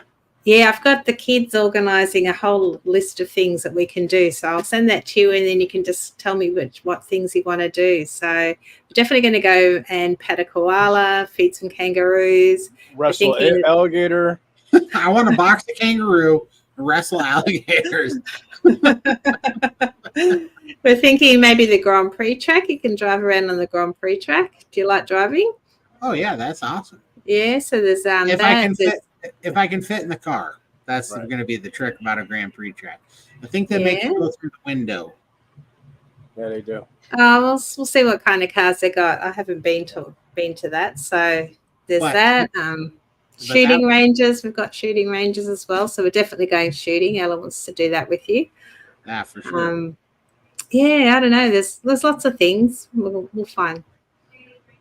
I've got the kids working on it, so. That's awesome. It's going to be a good time. Yeah, Home Depot and Ace Hardware here in Texas also sell Traeger and all their pellet sections. Awesome. So is it pellets or wood chips that I'm looking for? Is there a difference? Pellets, I believe. Well, here, let's have Ashley answer that back. When I looked at it, they're just pellets, but I think now they make a pellet and a wood chip combo, I think. Okay, so a bit of both. That might be good. Yeah. Yeah, I'll have to see what they've got at Costco. Pellets. Or Bunnings. Bunnings, we've got one locally, so I could do that too. Yeah, so you're doing the pellets for sure. Pellets, okay.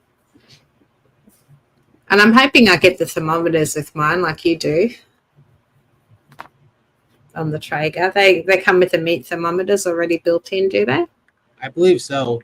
Actually, the double meat probe you had, that was built in. So I hope my model comes with that. Go to Ace Hardware. That's awesome. Yeah, we don't have those things here. Traeger only works with pellets. Okay. Okay. Because there was, maybe I was just looking at it wrong, but when I was looking up online, they had like a Traeger, I forget what it's called now. I'm having a blank, but the Traeger whatever line XL. They had one that was Timberline. Yeah, the Timberline XL. They had Traeger Timberline XL, but they had two different prices, and one was a pellet smoker, and one was a pellet and wood smoker. I was like, what? Or something like that. Yeah, I think there were $1,000 difference here in Australia. Yeah. Yeah, there was quite the difference, and I was like, I wonder what the difference is, because they acted like they took two different fuel sources. So I was kind of curious about that. Let's see here. Yes, usually it comes with a wired probe. Nice. There's Carnivore Keith. So excited. Hi, Keith. Hey. That's awesome. Some have 2 probes. There we go. Keith, what are you doing today? I'm on a bit of a fast today, so don't talk about all the stuff we're going to be smoking from these smokers. It's a good thing you came late because you missed out on the video that they were showing of all the meat from Texas. Ashley's video. I don't know if you've seen it or not. About the recap of Carnivore Camp. yeah, I have. You guys break my heart. I'm telling you. Yeah. I see you guys all. I know, Michael, you understand what I'm saying, but I know. I watched you guys getting together, and I sat there and I'm sitting there going, look, I'm coming by this November 24th. I'm swinging by Chicago, picking up Michael.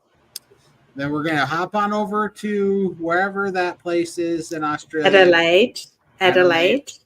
We're going to go over there. You meet us in Adelaide. We'll carpool to Melbourne.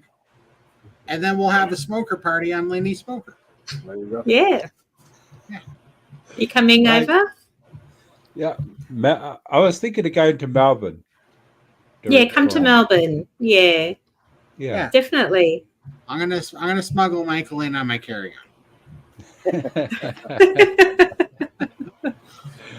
Yeah. No, it was. I could see all the fun in that you guys are having, and I do want to know what it felt like for the both of you to finally meet each other and then meet all the other carnivores that have been so influential in our lives. Soon, Keith, you're getting there, man. We're all getting there. I was super nervous. I'm really shy meeting new people, but for some reason, Todd and Coach Raymond pulled up in their little Jeep or big Jeep van, and I just felt so at home. Raymond came up and gave me the biggest hug. I didn't know what to do. Do you shake hands or whatever? He just came up, gave me a hug and says, "Oh, Lindy, you're so little." I'm like, "Me, little?" That was the first thing that came out of his mouth. And I'm just like, I've never been called little before. So that was amazing. And then jump in the car and there's Todd. And I just felt so at home. And then walking into the barn, it was full of people. Kerry, Adam, Midlife Carnivore, Lynn, she was there, Emily, I can't even remember, Ashley, and who's here? They're all there. And I just felt so welcome. Like I've just walked into my own house. It was the weirdest feeling. And everyone was just hugging and, friendly and just warm and inviting. And for me to leave the comfort of my home where I've been, locked up for 6 years and pretty much housebound and flying halfway across the world, walking into a house full of strange people. Yes, I've met them online, like just watching videos and maybe doing a little live stream here and there, but it just felt like family. I have never experienced that. Like I hope my friends aren't watching, but I feel closer to my carnivore friends or carnivore family than I do my real life friends, which is very sad. But I just love it and I miss it all so much. Yeah. Do you want to say hello? She's been attacked by birds. Here you go. Do you miss Texas and the shooting range yet? The shooting rings, yeah. Not the heat. Yeah, not the heat. Not the heat. Yeah.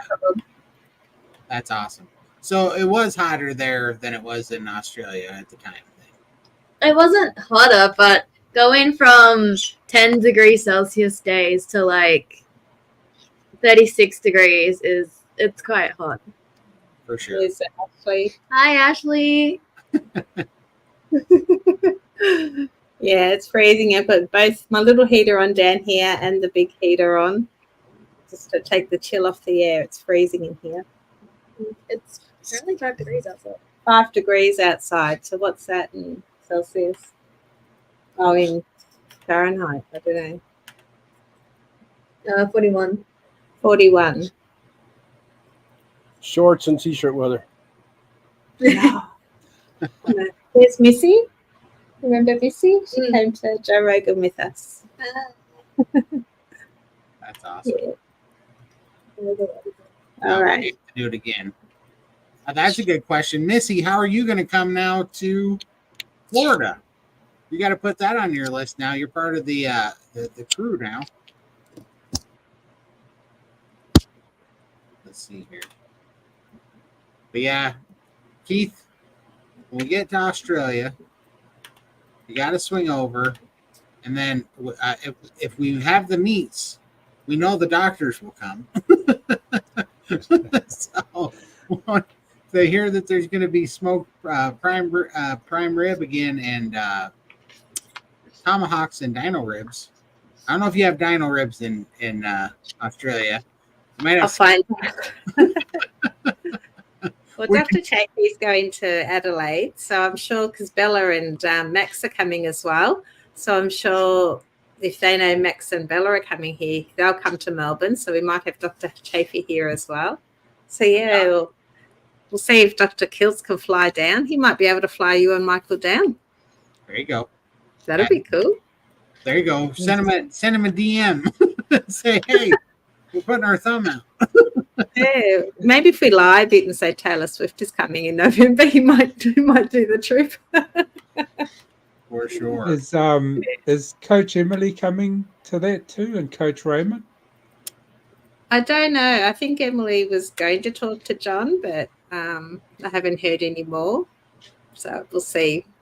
But Bella and Max are definitely coming. Yes. Yep. Wow. That's awesome. So we're going to have a full house, and then Adam and Kerry will be here as well. So, Missy, we're praying you will be for sure. It'd be great to see you again. I'll have to find a comedy club in sorry, I got a weird notification right on my computer in the middle of that. We'll have to find a comedy club in where is it at? Is it Tampa? Tampa. Yes. Yeah. Gosh, just Tampa, Florida just sounds hot to me. Like, why don't they do it someplace not sweltering? Is Florida a large place? Like, is it huge or it is?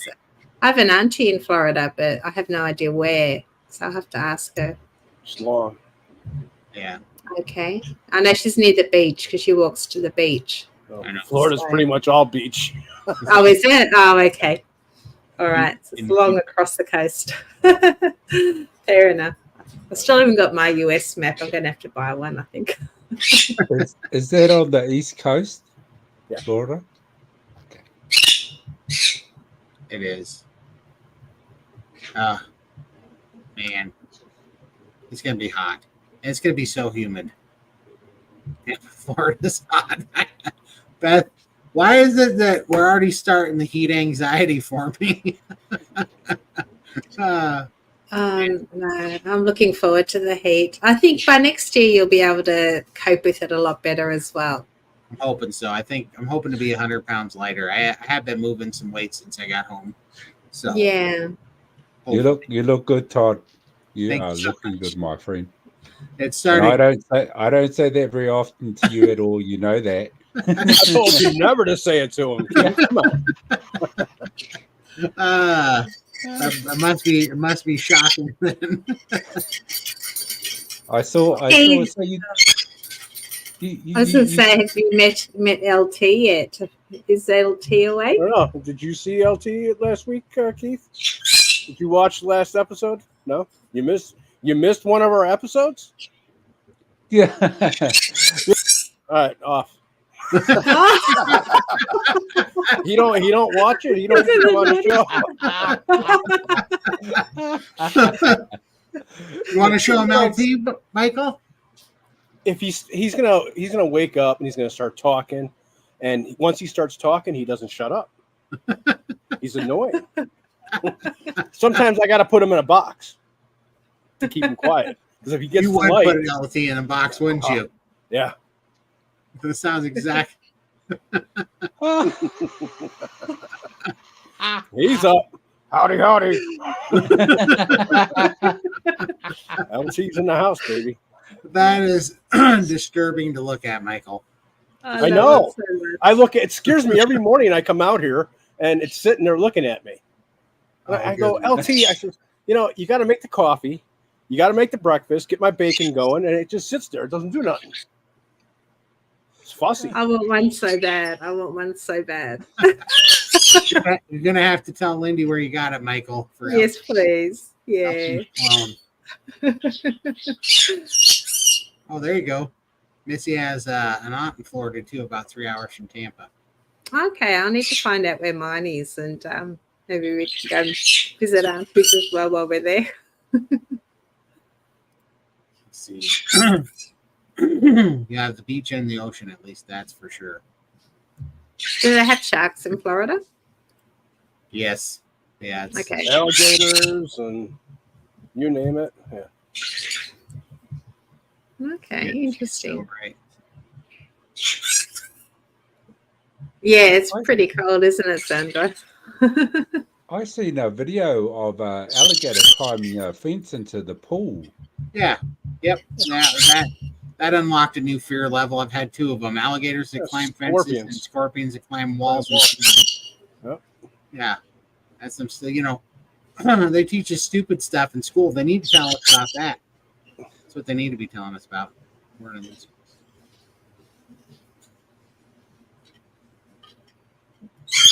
I've been in Tampa during Christmas. Oh, wow. That's not good, Beth. If it's hot in Christmas, September is not going to be fun. Well, maybe the next place needs to have a pool. Here we go. You guys want to go around the horn on this question? We're going to put Keith on the spot. What are you eating a day with Keith? He's fasting. He's fasting. Yeah. And here we go. For me, I keep everything simple. I'm a simple man with simple needs. And eating wise, I can't go past beef burgers, bacon, and eggs. It's as simple as that for me. I'll have a steak, if I've got a nice steak. I tell you what gets me a lot though is brisket. I do it in the slow cooker, and the brisket in that. Put that all together, and it slowly cooks, and then the smell drifts throughout the kitchen and the rest of the house, and I just can't stop eating that. So yeah, very simple stuff. So tasty. How about you, Lindy? Michael.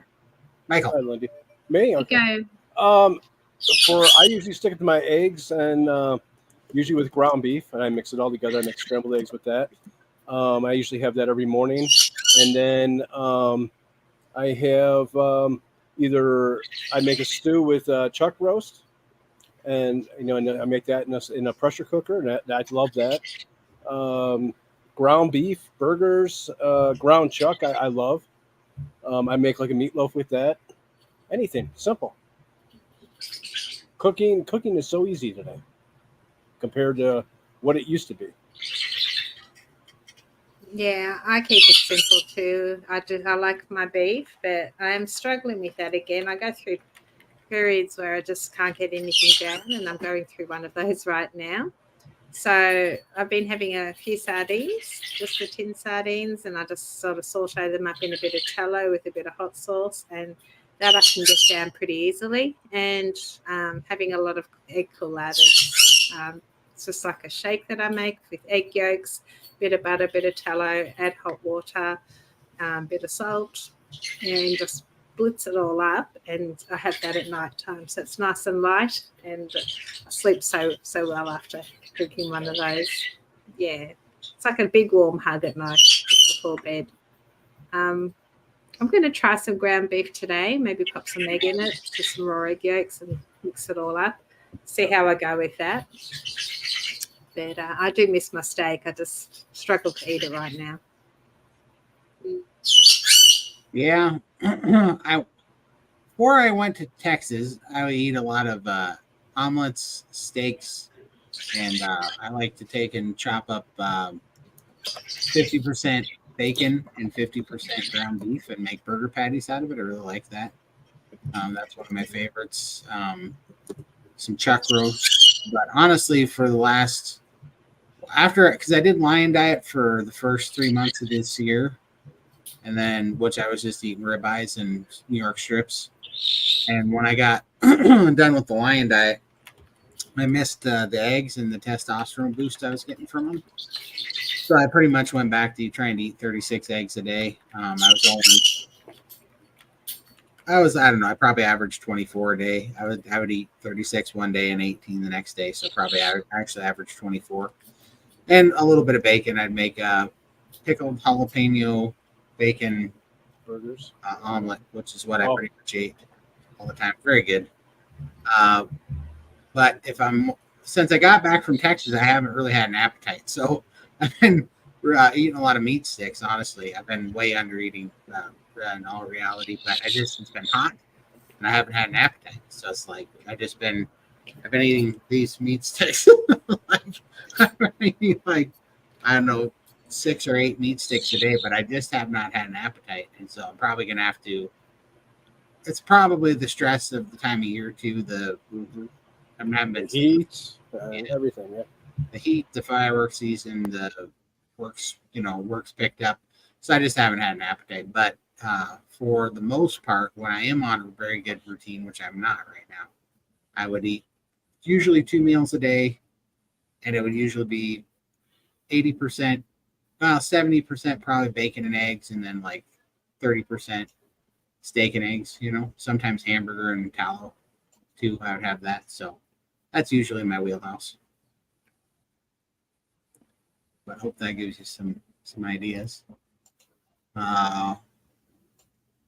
Did you just say you have croc farms? In their territory. That's up the top. We won't be going there. Why do you have croc farms? Why? I don't know. When I was at the airport coming to Texas, someone actually had crocodile jerky. I'm like, where the hell do you get crocodile jerky from? If I had have known there was such a thing, I would have brought some for you guys. But I'd never actually seen it until I went to the airport and somebody had it. So anyone know where you can get crocodile jerky from? I might give that a try. I have no idea. I want to see Todd ride a camel and an emu. What you're saying is you want to see a camel and an emu die of heat stroke. That's what you're saying. Well, I actually looked into riding a camel, and it's a limit of 90 kilos. So that counts me out. Yeah. As for emu, you'd have to be, I think, a lot lighter to ride an emu. Yeah, I was going to say. If that is a thing. I think you might see a camel ride a Todd. You might see that happen. I could probably carry a camel for 10 feet or something. But I don't think you're going to see a camel. They'll do that thing where they go down so you can get on them. They go on their knee. They'll never get back up. Yeah. Not 90 kilo limit for that one. Yeah, so. maybe a trip in 2025 we could do a camel. Wait, you said 90? What is that in pounds? Oh, you're using Michael. 185. Oh, 185? Oh no, I will never be 185 pounds. maybe even more. Maybe closer to 200 or something. If you skinned me and stuck me in a dehydrator, I wouldn't weigh 185 pounds. So that's not going to work.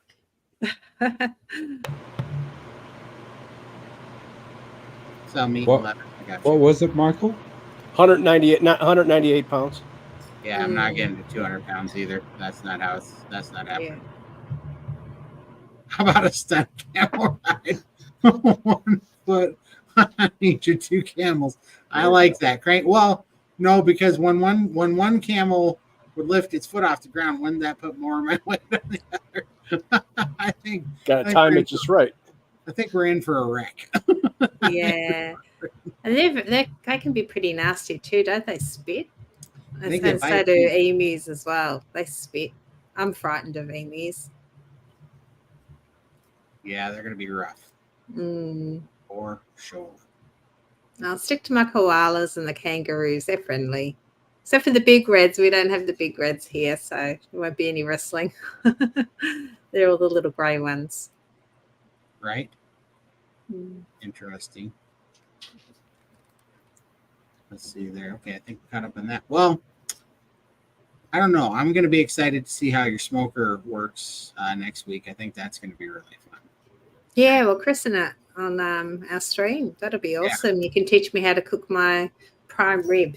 I'll order that on. It's going to have to be a 2-part series, though, because I don't think it'll be done in time. Maybe if we start the show with you putting something in there, like steaks, we'll probably have to start with steaks, because if it's too big of a piece of meat, it'll take. Takes forever. Yeah. We can do some steaks for brekkie, and then I can put a prime rib on after that, and then smoke some salmon later. I gotta look though. Let me look at the calendar for next week. When is next Sunday? Sunday's the 30th. Yes, I'll try to make that work. Next week, I might be out at the stand. I might be doing this from the stand. On the 30th, things might be pretty crazy, actually. Oh, okay, yeah. But no worries. So we can do it the following week. I'll just practice. No worries. Yeah, the following week, when is that? So that'd be the 7th. Yeah, that would be following Sunday would be good because the craziness would be over. It's about to get. You might have your Traeger by then, and we can do like a joint Traeger challenge. We could for sure. You'll see me with a whole cow in my smoker. So you've got July 4th coming up, Todd, for the fireworks. Yes, sir. You're gonna have to go back and rewatch this video because we played the fireworks video. We played. Have you seen Ashley's video yet on our recap from Texas? Carnivore Brothers. Yeah. Ashley was a hit. He was the main man and made my mouth water when I heard you guys talking about this. But did you watch his last video where he said he called it Camp Carnivore? I think so. Yeah. That one was awesome. I love that video, man. He did a great job of capturing everything we did in Texas, for sure. I heard you guys talking about it and naming it Camp Carnivore. I love all these new names that everybody comes up with. You know. I've been a little bit distracted. How are you doing on your YouTube videos, Keith? Are you putting some out there? Yep. My last one, because I actually disappeared for a little while after showing my physical body composition. I took my shirt off and did all of that, and it actually got me mental health wise. So I started getting the old voices starting to come back in. You're not good enough. You haven't done enough. You should be doing more. And I traveled down that path for probably about 6 weeks. So it was tough. But the thing I find though is I had to keep going to our SBG meetings, and I had to, if there was anything, and I had to put on a bit of a brave face too. It's something that I think we all know, and that we can all do. And but as soon as I got off the camera, it's a bit like a movie. It's a bit like an actor. you get off the camera, and those voices just were there again, Todd. So I went away for not a lot, but I was dropping, at least once a week, and then all of a sudden I went away for 6 weeks, and I just wasn't sure whether I was coming back or not, to be honest with you guys. I just didn't feel I had done anything. You've done it. Look at your pictures. What do you mean you haven't done anything? Look at your picture. Yeah. Look at where you were and where you are today. Keith, you've done so much. Day and night. Yeah. Yeah, don't let that stuff. Yeah. Don't let it get in your head. No. It's the worst thing you can do. Yeah. And I know it happens to all of us. Yes. And it's hard, but just all you got to do is look back at your pictures and think of where you were before you started all this. And you know it better than anyone. I look back and of the people I used to know and the people that I know now are completely different people. Right. It's before it was more about I needed to have a lot of people, like be sociable. So I had to do certain things. You know, I had to be a certain way. I had to act a certain way just to feel like a part of a group or a part of friends or things like that. But today, I know you guys accept me for who I am. And that that's so powerful to me that even when something like that happens to me, I know you guys, even though I can't catch up with you all the time, or maybe I don't feel like I'm in the space to be able to catch up with you guys. I know you're there. You know, I know you guys are there, and I hear your voices every time, and those are the voices that are stronger. Todd is a little bit annoying. It drives me nuts, man. Fair enough. When he goes on his rants, I gotta unplug sometimes. I gotta pull my ear out. You laugh, but true story. When I went to Texas, Mom was off the rails eating junk. She went off the rails. So I was like, well, whatever. I guess that is what it is. And so, I mean, the kitchen was full of donuts and whatever. Well, she got sick while I was in Texas from eating junk. You know, she always does when she eats that stuff. So she got sick, and then she started watching her, videos and so, since I've been back, all I hear on Mom's television 24/7 is Bella the Steak and Butter Gal and a bunch of my voice in there, and I can't stand listening to myself. When my voice gives you a headache, doesn't it? Oh, good Lord. I'm like, how do these people put up with me? I cannot stand hearing my voice on the television. Gosh, it's terrible. I'm like, could you shut that off, please? I don't want to hear that anymore. So I actually, oddly enough, I actually agree with you. It is hard to listen to me. Well, I get like the comforting voice, like from Lindy, I can hear, and then the knowledgeable voice, like Michael, I can hear, but yeah, Todd. Pull my finger. It's like nails on a chalkboard. Fair enough. But it gets through. It does the job, but it helps. So that's awesome. And I think just by what you're talking about with your mum, sounds like she's really proud of what you're doing. Yeah, I think I think she's decided she wants to fight again. So good. That's what she needs to do. Yeah. In fact, I'm hiring Coach Amy to coach her now because I gotta help her with the phone. But when I get done with fireworks, I got more time because she won't listen to me. She won't. So I'm like, she needs a coach, and I think Amy has the temperament to put up with mom's cantankerousness.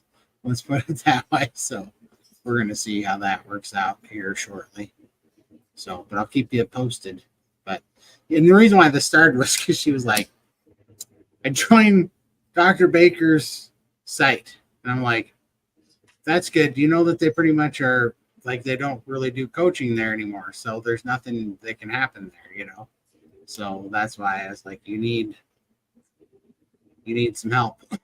You need to go do SBG. So yeah, it's kind of funny. I was laughing because she's trying to do it on her own, and because she won't listen to me. But I suppose Maybe you should invite her to the NSV meetings. They're really motivational and inspirational, and just listening to other people's NSVs. Yeah. If I could get her in there for sure, like she can't do it on her own. And then, but I could set it up for her so she could see it. But then there's a very good chance she's going to unmute herself about 1,500 times during the call like that. Couldn't you set it up on your iPad and stream it to the TV? Then she can't unmute. That's a good idea. Maybe I could do that. I don't have an iPad, but I got a tablet. You can do it. Yeah, tablet. Phone, whatever. Yeah, and just stream it, and that way she can't push any buttons. But she can watch, and then she'll see you on there as well. So that'd be cool. Yeah, maybe I'll try that. That's a good idea. Yeah. I screamed when the camera stood up. I was going straight over it. That's funny. Yeah. That would be fun, though. That would be fun. I'm not doing this for you.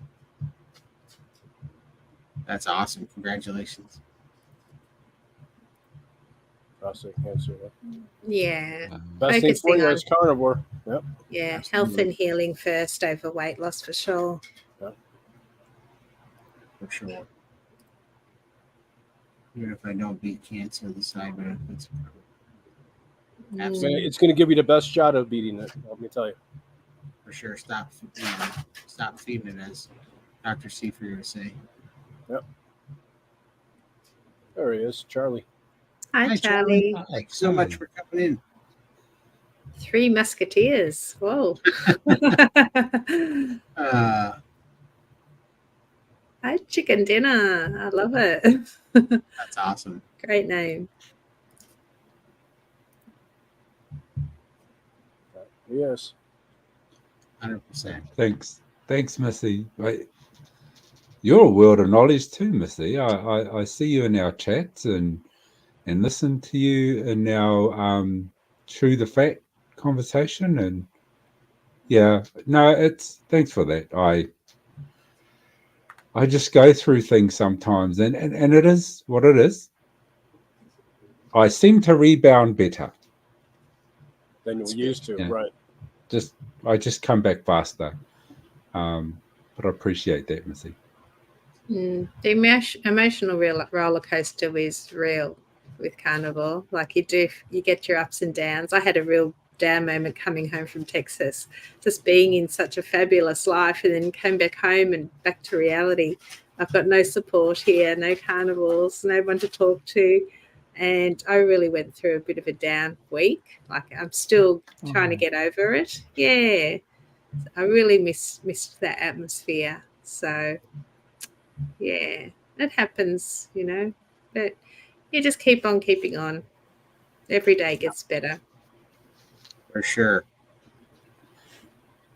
Todd, it's called powdered butt syndrome. When you have powdered someone's butt, you don't want to take their advice. Keith, did I powder your butt?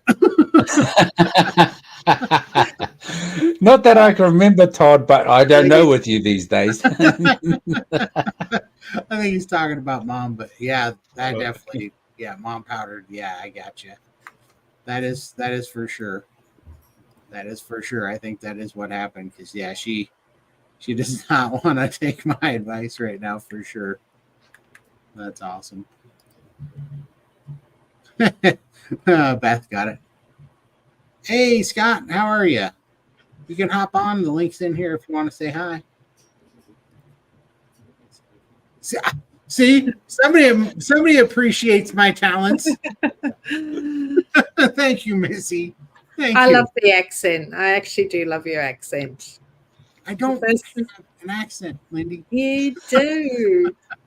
Do I have an accent different than Michael's? Yeah. Yeah. Yes. Really? Yeah. I think it's the hat. Well, I could try taking it off, but the camera would go. I love Michael's accent too. They're totally different accents to me. Yeah. It's just like Lindy's. Yeah. Look at Lindy's and Keith's. Yeah. But I hear their differences, but I don't hear a difference between me and Michael at all. Oh, there's a big difference. Oh, yeah.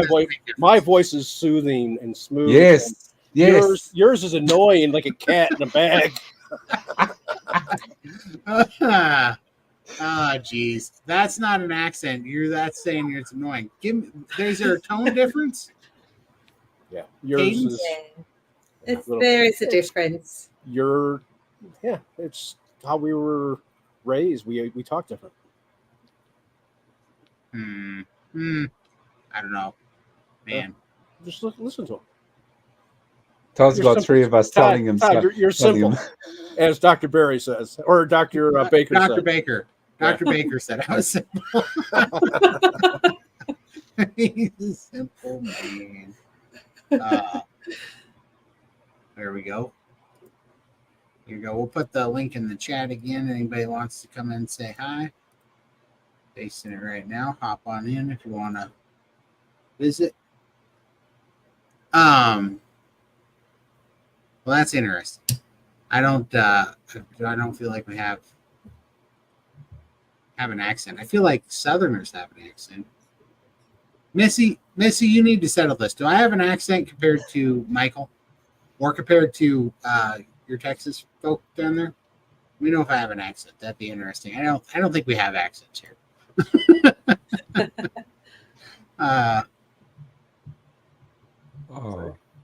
We all appreciate you, Keith. Yeah, you're so loved. This is that Carnivore family I was talking about. In real life, we just don't have that support, but here, it's just so much love. Hey, Scotty. There he is. How you doing, Scott? There he is. Hello, ladies and gentlemen. How are we? Yeah, great. Thank you. How are you? Well, I'm all right for being me. I see I've been watching some of your videos. You've been really hitting the working out hard lately. Making the effort. Let's put it that way. I mean, I think I'm a person who gets all in, so I have to be very careful because I'll hurt myself. So I'm ramping up. Nice. How's it going? You feeling good? You look good. Yeah, I'm feeling. Okay. So I'll be 62 in a month or so. Everything I do feels a little different than maybe 10, 15 years ago. Sure. There you go. And then I had some pretty major surgery on my neck about 20 years ago, and I started doing farmer carries, and I'm doing a beggar's version of it, mind you. You know what I mean? Yeah. But I'm feeling it. They say it really hits your trapezius muscles, and yeah, I feel that. But my goal is not to be radical and then quit, but to be steady and increase as I can. That's a good plan for sure, huh? It's a plan. That's awesome. Well, I look forward to keep watching and seeing you progress, man. It's crazy. It's crazy how big little steps, little consistent steps get to, Adds up. Big little, yeah. Yeah. For sure. Hey, I tell you what, I was living vicariously through you and Lindy when you all were in Austin. That's awesome, man. And you guys were just absolutely amazing. And I think maybe more was done for the carnivore space via the gratitude and grace that all of you showed each other. Man, I'll tell you what, it was one of the funnest things I've ever got to experience in my life, for sure. Sure. Yeah. It really was. It was awesome. You're gonna have to come to the next one because, well, you're in Mexico, not Tampa. I was thinking you're on the other side, but next one's in Tampa, Florida. Well, I'm in Alabama, so it was probably quicker and easier for me to go to probably equidistant Austin to there for me. Oh, really? For some reason, I thought you were in New Mexico. No, I was born in New Mexico. I was stationed in New Mexico. My family lives near there, but no, I'm not there. Oh, okay. I'm in North Alabama. That's crazy. For some reason, this whole time I thought you were in New Mexico. That's funny. Well, it's probably because you hear with an accent also. Wait a minute. Listen, right here. Proof is in the pudding. Todd, I don't think Todd has an accent. Right there. Right there. I'm not crazy. Lisa probably has an accent too, though. Yeah, exactly. I Probably would from say Montana.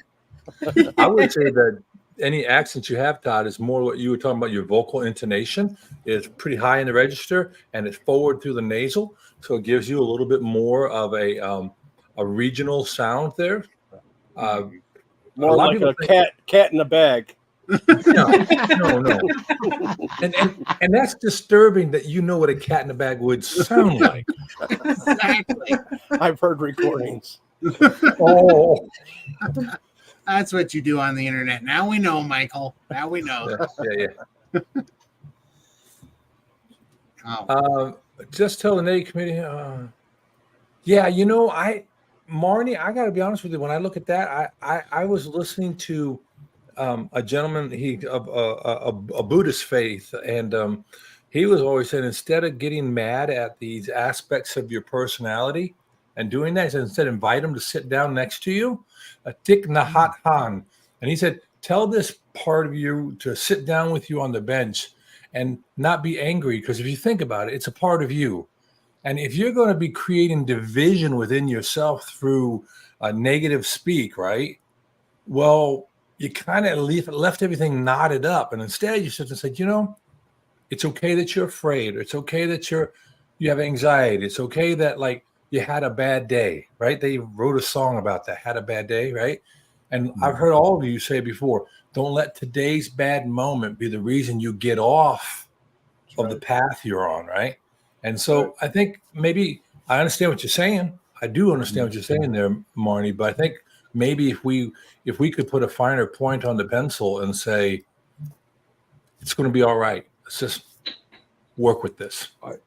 I can say that the best part about it is that I'm not using medications anymore to try and fix that problem. To try and quieten those voices, or to try and delete them, or make me go into another space. I'm using my carnivore friends, my carnivore connections, and my carnivore food. Amen. So, I mean, they say that. I mean, the brain works better on ketones. It's a primary fuel. The body works better on it, and the Dr. Eads that has a lot to do with the mental space with brain physiology. Yeah. 100%. Yankee, Chicago born, Texas, Southern raised. Absolutely. I like this. Charlie's 100% right. Us Southerners is the ones that ain't got no accent. Right. Exactly, Charlie. Let's see here. Yeah. I was talking to Coach Amy in one of our meetings, then I tried to tell her that she was looking sexy, and she says, I didn't quite get you. Did you say 60 or 60? Oh no.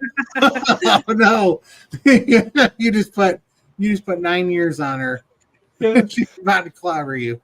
It's because of my accent, and Yeah. That's awesome. Oh wow. Thank you, Missy. Todd, your accent sounds kind of like Minnesota accent. I suppose so. I am Norwegian, so we have people there, I think.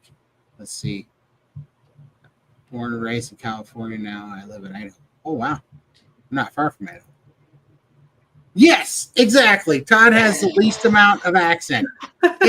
Exactly. But if you live in another country, I've been blessed to live in like Germany and be in a lot of places. And and I have a hearing deficit and a speech impediment. And a lot of times people say, oh, you sound like you're from Boston or New York and no, none of that. I was just, I went to like 6 years of speech therapy and my parents got gypped. I sound like a New Englander.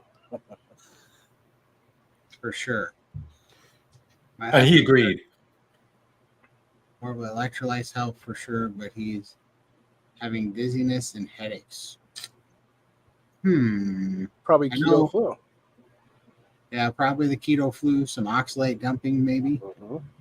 All of those things will do it. I think as long as you stay hydrated and you have the electrolytes, you're just gonna have to pull through it. Oh, here we go.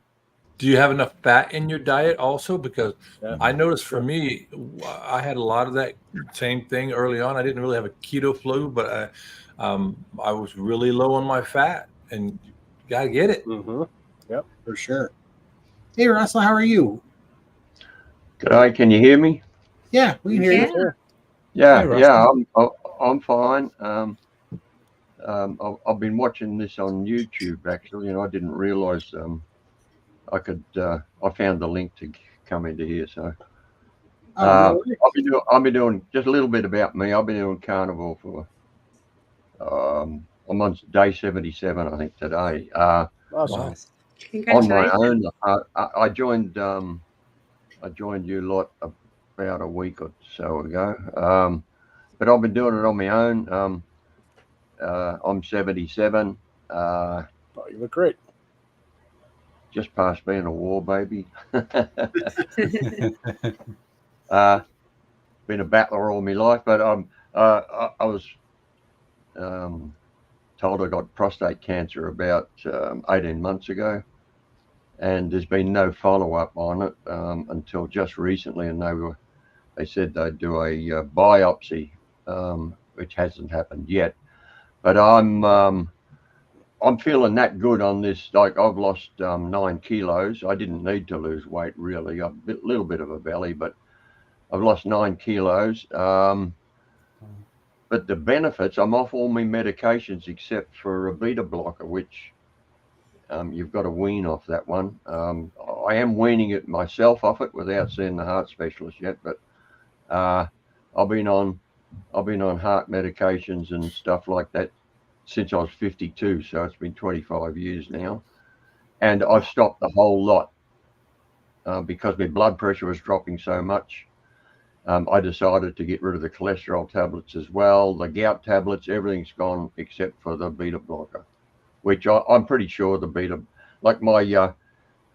blocker, I've got to get off that, because what it does, it slows your heart rate, and with this diet, my heart rate's been dropping down below 40 beats a minute. So wow, be careful. I'll get off the beta blocker as well now. So this diet, this is amazing. I can't believe it. And yet I wasn't doing it to lose weight or get off medications or anything. Right. It's amazing. Anyway, thanks for your work, guys. Brilliant. That's awesome. Thank you so much for your testimony. I think this is so important. And I don't know, what do you think? To me, this is the best way to spread this, it's with our own results, and then we, our loved ones and the people around us will see it, and it's contagious. Results are contagious. I don't know. That's true. Yeah, very true. I've been posting on my Facebook about my progress, and I've put a testimony up there of why I'm doing it and everything else. And now I've got a couple of people that have started the diet as well. They've just sent a message, say, "Oh, I'm starting day one." For what reasons they're doing it, I don't know. I should get back in touch with them, I suppose, and find out if they need any help. Because I'm retired, I just spend most of my time on the internet, trading and stuff. But I've probably watched 200 or 300 hours of videos from the various doctors in this field over the last 10 weeks. Maybe more. It'd be a couple of hundred hours, I would think. I nearly qualify as a doctor, I would think now. I know more than my doctor. I know that, because when I told her what I was doing, she said, "Oh, you can't do that. You got to eat vegetables." And I said, "Why?" And she said, "For your vitamins and minerals." And I said, "Which vitamins?" And she said, "Oh, B12." I said, "Look, we did a blood test last week. What's that say about B12?" She said, "Oh, it's very high." And so she got flustered and referred me to my heart specialist. And the funny thing is, that's right. And the funny thing is, I got a phone call from the heart specialist saying that they wanted me to come in and have an ultrasound of my chest, my heart. And so I went in there and did that, and there was the bloke, the technician or whatever he was. Turns out he calls himself a scientist, so he must be a doctor or something. He's a big man, and he's doing this, and he said, your heart doesn't seem too bad, even though I've got problems with my heart. He said, it seems pretty good. I said, well, I've changed my diet. He said, oh, yeah, what were you doing? And I said, oh, I'm just eating meat. He said, I've been doing that for 9 years. Wow. I said, really? I said, he's trying to get rid of the excess flesh and stuff at the moment, so he's not losing as much weight. But I said, oh, yeah, what do you eat? He said, I have a coffee in the morning, come to work, and when I go home, I have 2 Scotch fillets. You call them ribeyes, I guess, but that's all he eats. He eats once a day, and he's lost a massive amount of weight, apparently. Wow. But he's been on it 7 years or 8 years or something. Wow. Yeah, it just astounds me what this does. It's incredible. It really is. Yeah. Well, that's awesome. What was your first thoughts on it, Russell, when you first started looking into it? Did you think? I believe that, like, about 45 years ago, I went on a ketogenic diet. It wasn't called, there was no such thing as keto in them days, but it was the same diet. It was a diet by, it was through a multi-level marketing company actually in Queensland. A fellow who was a naturopath, he's since died of old age, but he cured himself of cancer when he was in his 30s with diet, and so he was promoting herbal products which cleansed your liver, supported your system while you were eating a high protein, high fat diet with low GI vegetables. And I did that. I lost a lot of weight back then, but I completely forgot about it after the company went broke and whatever. I wasn't able to buy the supplements anymore and so on. And I just lived my normal life for the last 40 years, drinking plenty of beer, and I've always eaten well. I've always eaten plenty of meat. But when I was told of, or when I started to think about this prostate cancer, I just didn't worry about it when I was first told. But I'm from a farming background, and life and death cycles are normal for me. I just accepted I was going to die within 10 years probably, and I'm already 70 odd, so I'm 77 now. I never really worried about it. I didn't think I'd ever live out 10 years anyway. But I had a change of mind about 2 or 3 months ago, and decided to do some research, and I come across Carnivore. Now, I can't remember which doctor it was initially. It would have even been Dr. Chaffee or Dr. Berry, maybe. I found their videos on YouTube, and I started following up on it, and it triggered my brain remembering about what happened 40 or 50 years earlier when I was on basically a keto diet. And so I really researched it deeply and decided to go whole head. I just went boom, straight into it, totally meat. I've had some bad experiences with diarrhea and everything, which everyone else has, I guess. A 4-day flu, which I thought was COVID, but on the 4th day, boom, it just disappeared. And so maybe that was associated with it too. I've had the weight loss as a byproduct, shocking exhaustion at times, which I haven't been able to work out how to fix. Then yesterday, all of a sudden, I was full of energy. but I'd eaten some. I had taken a few spoons of MCT oil. I started on a course of methylene blue, which I don't know if you guys know about or not, but I don't know whether that's going to help, but it's supposed to support mitochondria.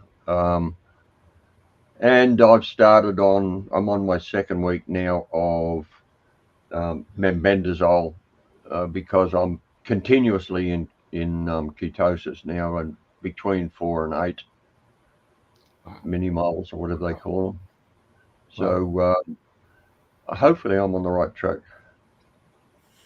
Sounds like it. Yeah. Yeah. And you're feeling good?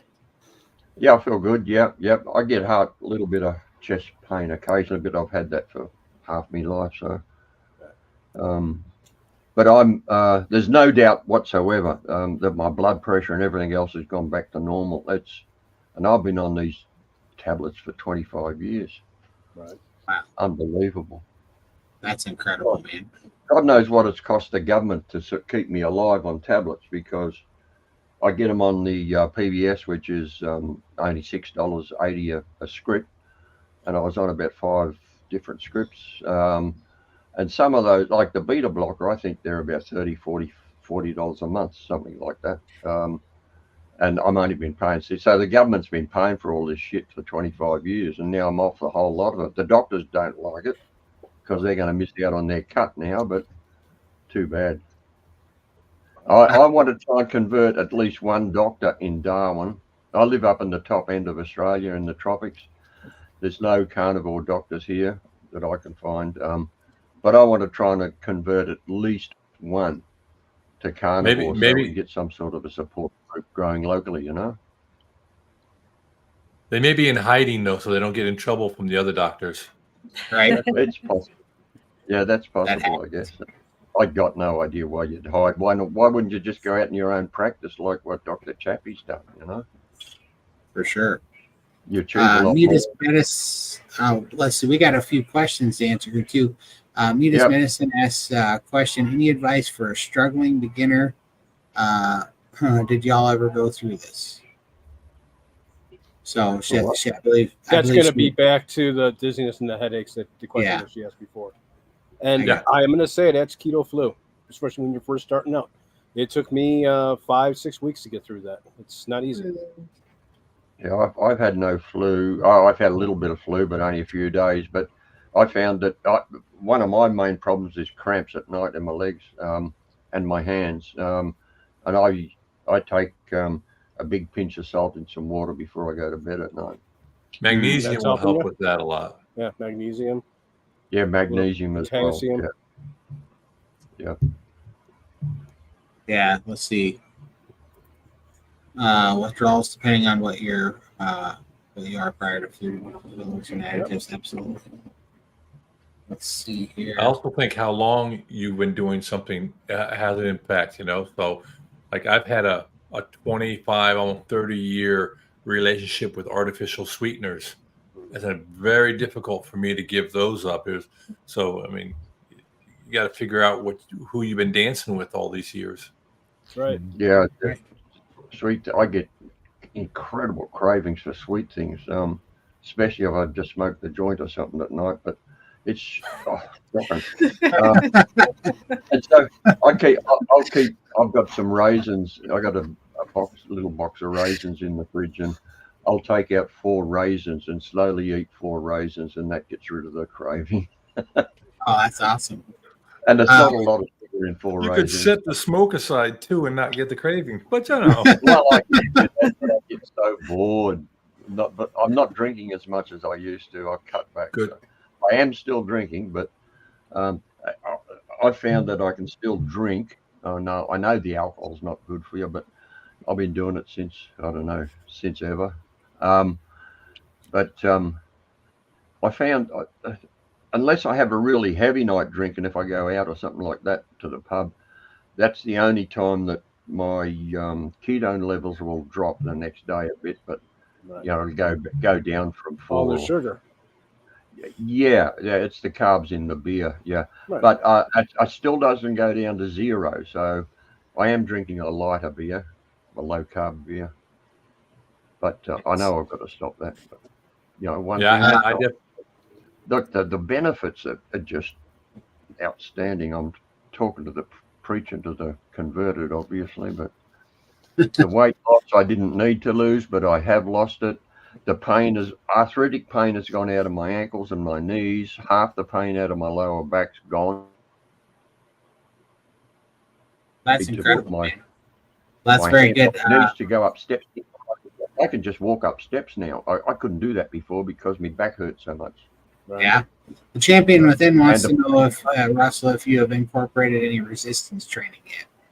No, none yet, but I'm going to. I do have a referral from my doctor from 12 months ago to go to an osteopath or something like that for me back, and I'm going to follow up on that now and get some exercises. So.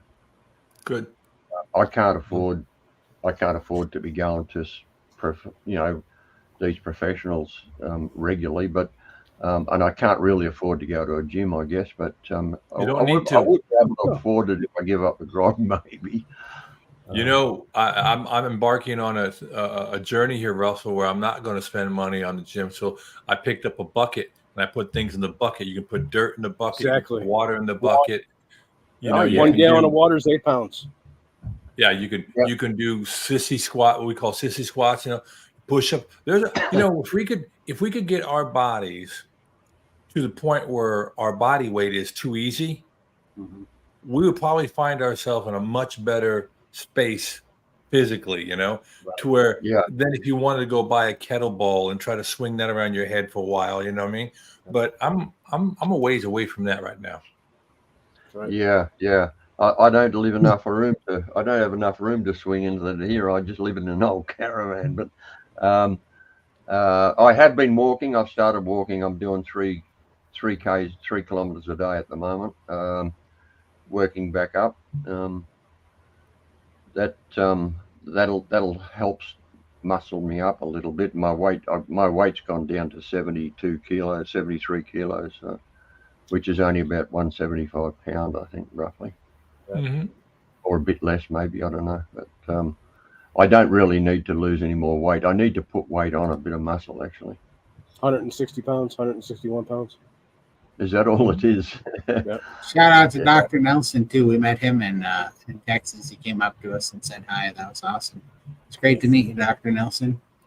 And cool. Let's see. And then I got a topic for Scott here next, but he says, one word changed everything for me: diabetes. Absolutely. And this is a great way to get rid of that for sure.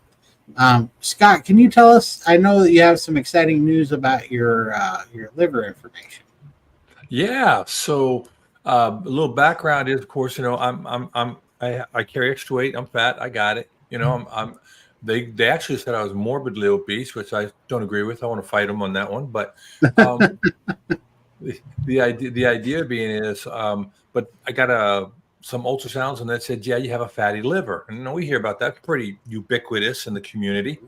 And I thought, okay, I got a fatty McFatty. I'm good, right? Well, I maintained that for years, right? And then about 2 years ago, another diagnosis came in that said I had portal vein hypertension. So your portal vein is where all your lymph, remember all that lymph we talk about? Yeah. The portal vein is where all the lymph dumps into the liver. And that lymph also, by the way, carries all your dietary fats and everything, right? So it all going into my fatty McFatty liver. Well, because the liver was it's not a filter, but it kind of performs it. I guess they were saying that the portal vein, which is a very low pressure system, right? So you don't have a heart. So, only 4 or 5 inches. I don't know if it's inches that they measured in, but with your blood pressure, 120/80 or whatever, for your liver, you're talking about 6, right? And they say your portal vein should only be a certain diameter. And then if it's enlarged, that means the pressure's up and there's some decidedly poor outcomes. If you have, they have acetites and, varicle. So basically you can have a water fluid buildup, or you could have varicose veins in your throat. And if one of them ruptures, you're toast. It's like an aneurysm. Right. So it's not a good thing. Well, I did carnivore for about 100 days, 110 days last year, fell off the wagon, fell off the planet, came back into it in February, been on it now for 100 plus days, and got another set of images done. And now the doctor called me up for the hepatologist from the liver clinic of the VA. I said, I no longer have portal vein hypertension as a diagnosis. It's awesome. Beautiful. That is That's awesome, Patty. And the doctor was absolutely amazed. She was like, so. And I told her all the things to do. And Russell, I get you, brother. But I had to give up even my occasional drinking, because if with a fatty liver, so all alcohol gets converted into fat in the liver. There's a whole bunch of cascading, like you said, Russell, bad things with the alcohol, etc. But if I already have a fat liver and then I'm adding insult to injury, it just didn't make sense to keep doing it, right? So I get rid of that, got rid of all the sugars. Now, I just tell doctors anymore, and I've seen some comments on it. I just tell the doctors, I don't tell them I'm carnivore. You know, I tell them I'm just eliminating sugars from my diet. Mm-hmm. That's the way to do it.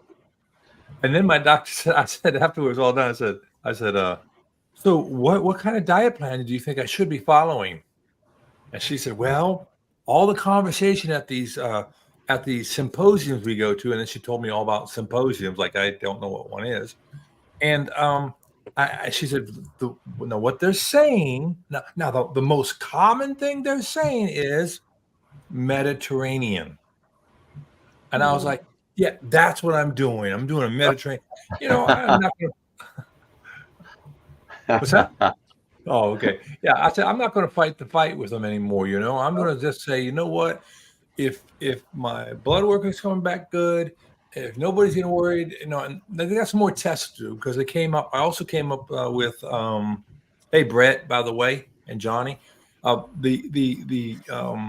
came up with fibrosis and cirrhosis. Wow. But talking to my doc says, yeah, we think that cirrhotic imaging, and you know, they could do a needle stick and do a biopsy. And I'm like, no, I don't think you're going to stick my liver with a needle. But everything else seems to point to not having that. And on top of it, there are these areas that are missing fat in my liver. So it shows, you know, have you ever seen a fatty liver image? Oh, yeah. So basically, it's just like a nice grayed out image, because the fat attenuates the signal, so it doesn't come back nice and clear, right? Right. So it's all like opaque, if you would, like a foggy day in my liver. Well, now there's pockets where it's clear. And the radiologist, and when I looked it all up, they said you have to be very careful, because that's indicative of liver cancer. And then I maybe had tumors. So they did all the battery tests to make sure I don't have any tumors. I don't have any tumors, right? But what it is I think, if y'all have ever heard this, but you can't lose fat, like you can't just do crunches and lose fat on your stomach, right? Right. Well, I think what's happened is in my liver, as I'm losing the fat through the carnivore way, I think just different areas are getting rid of it before other areas. Right. And so my liver is starting to, they say it had surface nodules on it. And I think that it's kind of like, what is that you get on the back of your legs, or like cellulitis or something? I think my liver is deforming because some areas it's collapsing, some areas still has the fat, so it's not homogeneous anymore. Right. But the good news is the doctor said, I don't even think you even have cirrhosis. I think you're good. We're just going to keep an eye on it. Got some tests to do in about 2 months. And I said, I'm going to keep doing what I do. That's right. So that's awesome, Scott. 1.5 thumbs way up. Yeah. Lucky with the liver, it can heal itself. So yeah, if you don't kill it. That's a good point there. That's and your body knows, your body, as you go on, as you, for anyone that's, I don't know who else is listening here, but Your body heals itself in a particular order. It knows how to heal and what to heal first. And right. For me, it was the arthritic pain first. That went within 2 weeks. And then it was various. The last thing I've noticed that has changed is I've got one tooth here that needs a root canal, and now the pain's gone out of that tooth, and that's taken 10 or 11 weeks. And I can't believe that. That's just unbelievable. So I'm just hoping and praying that the cancer will eventually go as well, or at least decrease in size. Your body knows what it's doing. You just got to feed it right. Isn't that awesome? Isn't that awesome how we can make these observations about ourselves now? Yeah. Whereas I remember when I left them up to the doctor. I left them up to the health professional, you know, and they would tell me from what they were seeing, what was happening, and then prescribe me medication for it. They've got the right tools in that for us to find out. I don't put them down, but the conclusions that they come to now are not the same conclusions that I might come to now, because I'm learning about myself. I'm listening to people like yourselves going through this information gathering and then just putting it out there and giving your version helps me to have my own mind to do the same. So I just want to say how much I appreciate what you guys are saying.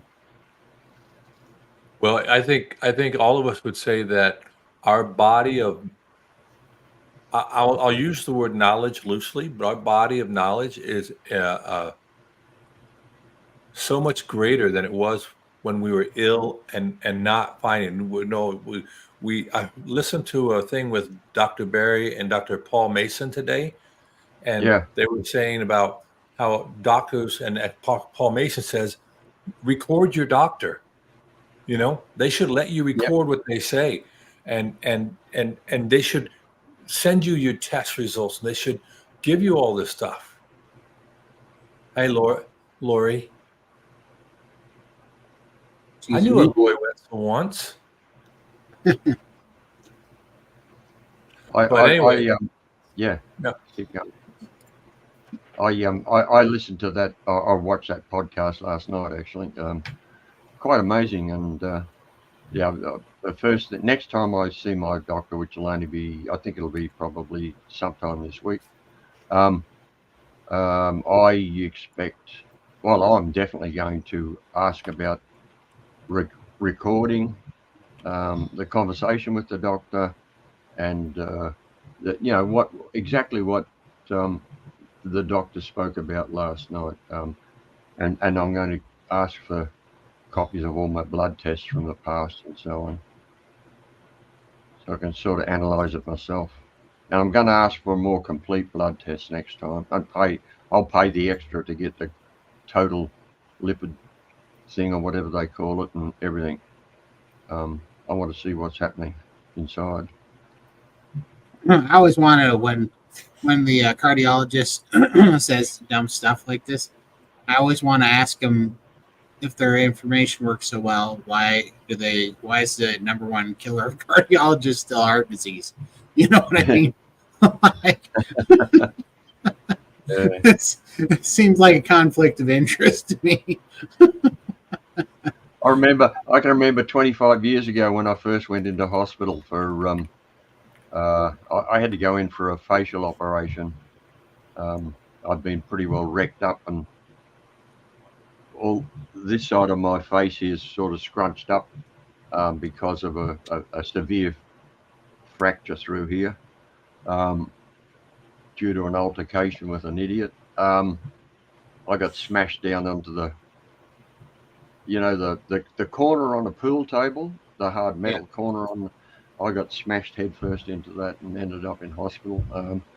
And they, at the time, I was over 50-year-old, and the doctors wanted to do all sorts of tests on me to see whether I could handle anesthetics, because they had to push all the bone back out to reconstruct.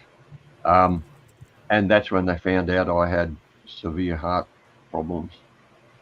which was from heavy drinking for years. And the doctors, they had to run a lot of tests on me at Monash, which is a university joint down in Melbourne. They had to run a lot of tests on my blood work and not just everything, you know. And the bloke that was running the tests on a treadmill and stuff to see whether I can handle a particular blood pressure tablet, he said, well, it's time for a break. He said, you can have a 5-minute break. And so I got off the treadmill and sat down, and I could see him out. He went out into a little courtyard outside, and he's smoking a bloody cigarette, the bastard. I thought, Jesus Christ, I can't believe it. It was just amazed me. A young bloke treating people with heart problems due to cigarettes and drinking, and there he is smoking in front of me. Just needed a pint to finish it off. Oh, it was just, I was astounded. But then I forgot all about it, of course. But they don't have a clue, I don't think. There are some that do, obviously. But anyway, I've got to stop hogging the microphone here. You're good. You're good. Todd's gone to sleep, I think. Wake up, Todd. Oh, sorry. I got my fireworks go on sale tomorrow, and my guy that runs my Google listing and sets the hours for opening and close is in Mexico. So I texted him and said, could you please set the hours, because nobody knows on Google that we're open tomorrow, because right now it says we're closed. And so he just sent me the information so that I could do it. And if I don't do it before midnight, then it won't happen tomorrow. It's got to click. What do you sell? I sell fireworks seasonally during our 4th of July for 12 days. Yeah, I sell artillery shells and the big break shells that go up in the air, and bottle rockets, Roman candles, all that stuff. But, I live in the Northern Territory, and this is the only part of Australia where you're allowed to have fireworks, and it's one day of the year, Territory Day, and that's this week. And it is like World War II. It's for it starts a day as the sun goes down on this particular day. It's the day that the territory became a state, actually. And when the sun goes down, you're allowed to set off fireworks until midnight. And it's astounding. You just can't believe it. Houses get set on fire. There's bushfires around. I don't know if you've ever been in the tropics, but in the wet season, the grass grows 10 feet tall, right? There's this invasive grass from South Africa we've got here now, and it grows 10 feet tall. And of course, the fireworks season is in the dry season, and all the grass is dry. It just catches fire, and there's bloody fires everywhere. There's 2 or 3 houses get burnt down every year. People end up in hospital, but we've got our fireworks, and it's not a party till a house burns down. No, that's right. Yeah, you can always build another house. So, Lindy, how's the reacclimation to home going for you, and how did your daughter like the trip? I know you already talked about this a lot, but how'd your daughter like it all? Oh, she loved it. She loved it. And I think she wants to come back to Florida next year with us. So hopefully all going well. The 3, my husband and daughter, will come along. So we'll see how that goes. But yeah, I'm back on track now. Just miss everybody. I just had such a great time. I was living the high life, and now I'm back to the grind and back to work and my boring life. So yeah, holidays end, but looking forward to Australia when Todd and Bella and Kerry and Adam and everyone come here. So November, Wow. So that's going to be exciting. So I'm hoping we get half the team up and can do some adventures here in Aussie. So looking forward to that. I'll be bringing my Cobra. Yes. Lindy brought me one in Texas here recently, so I have authentic Australian Cobra, which means I think with the hat, it allows you to wrestle alligators. I'm pretty sure. Yeah, we're going to have to find some alligators so you can put some teeth in there. Yeah, I need some teeth like Crocodile Dundee. Don't put some teeth in you, believe me. Just watch out for the stingrays. Yeah, that'll get you. Too soon? No, I don't think so. Norm Macdonald had the best skit on that after he passed. It was great. I used to love that skit. But I got okay. So this is funny. I'm guessing Drew must know some of my family because that Bach Ness Monsters is the name of my nephew's monster truck shop, right? Wow. So it's the Bach Ness Monsters. So I'm guessing this must be friends of my nephew. Hi, Drew. But well, that's awesome. Man, it was so much fun. This 3 hours just flew past. Let's see what he says here. No, not at all. I just thought about it last week. Oh, right on. Well, that's funny because my nephews and my sister-in-law's license plates all have some rendition of and they all have mud flaps that say the Bach Ness Monsters on it. It's kind of funny because they're monster trucks. So my nephews have. Oh, let's see if I can show a picture of them. Uno momento. Because my nephews love the monster trucks.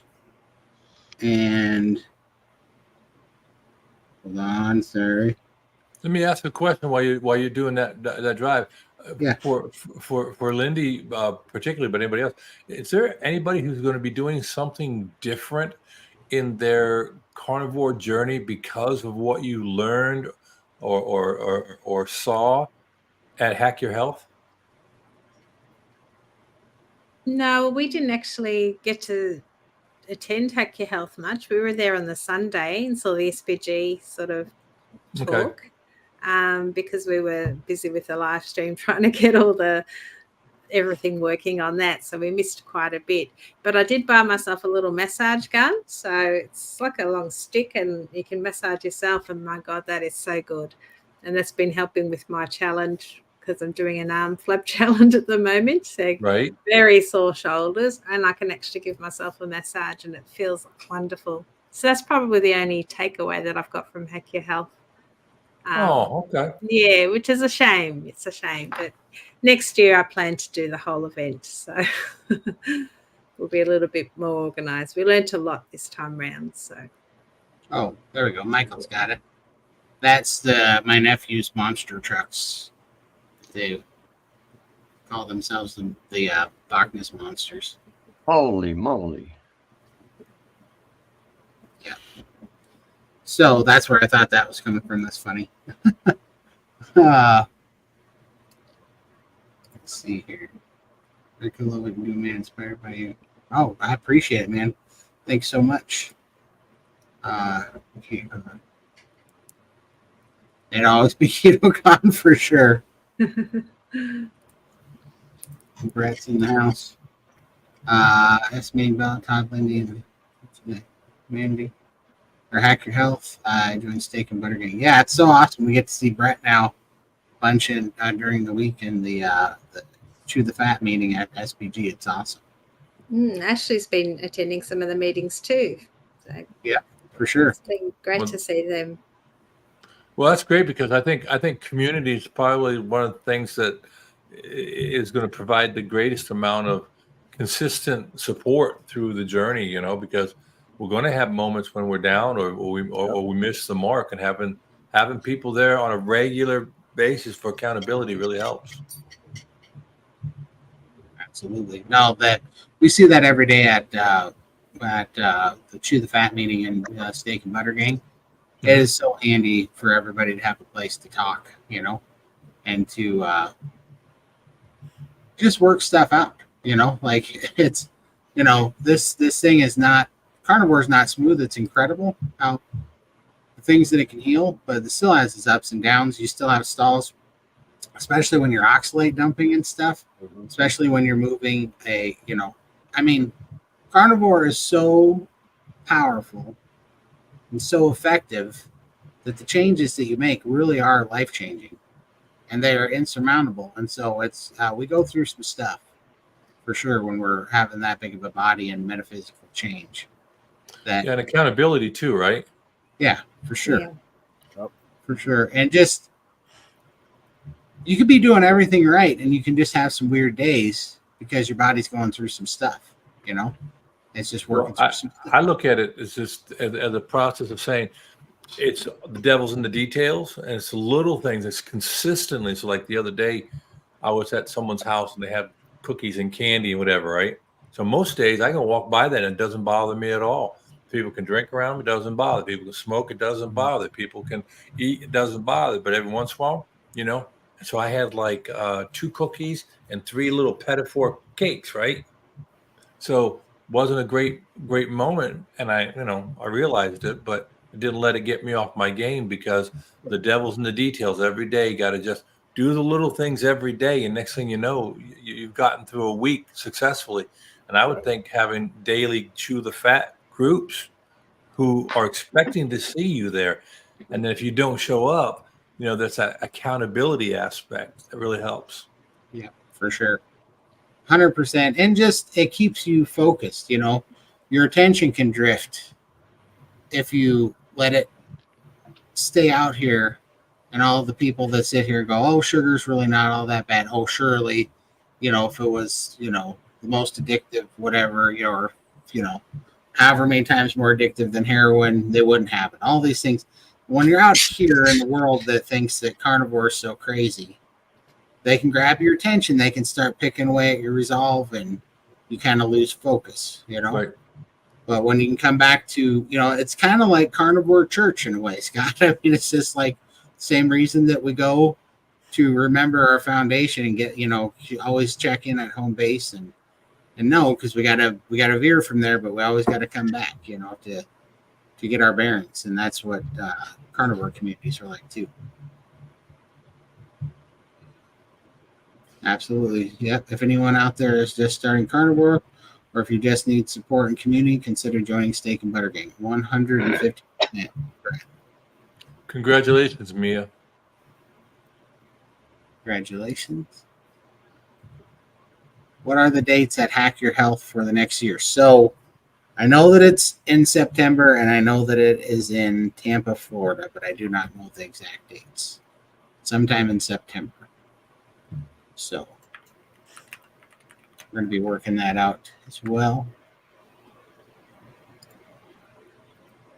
11 months carnivore and just had my first major oxalate dump. Explosion, I think a dump like the keto flu was crystals coming out quite discouraging, disconcerting. And I've heard the stories. Yeah, for sure. It was weird, right? Because I didn't have an oxalate dump until about after a year myself. And then all of a sudden, I had crystals coming out of my pores, and I had rashes on the back of my legs, like came out of nowhere. I wanted to itch the skin off of my legs. It was driving me nuts so much every day. And that went on for months. It was crazy. Yes, that's excellent. Now I have white deposits in a couple of fingers sometimes. Gotcha. Steak and Butter Gang is amazing, absolutely. But yeah, so definitely recommend it for anybody starting out. But man, 3 hours sure did fly by today. I appreciate you guys hanging out with us. Thanks for coming on, Russell, Scott. I definitely go. Thank you. Yeah. What about me, Todd? Hello. I'm working my way down the line. First of all, you said you don't like the sound of my voice, sir. So he was trying to save your ears a little bit. Huh? We should put him back in the waiting room. You didn't watch our last episode anyways. Yeah, Carnivore Keith, New Zealand, right? On and off, yeah. Carnivore Keith, NZ, right? Yes. Yeah, I'm thinking about due to you guys. Wow, I have a bit of a laugh with it. Yeah, Kiwi Daddy Carnivore is a. There you go. You should. Just because it still represents me as being, well, most people would know Kiwi being from New Zealand, For sure.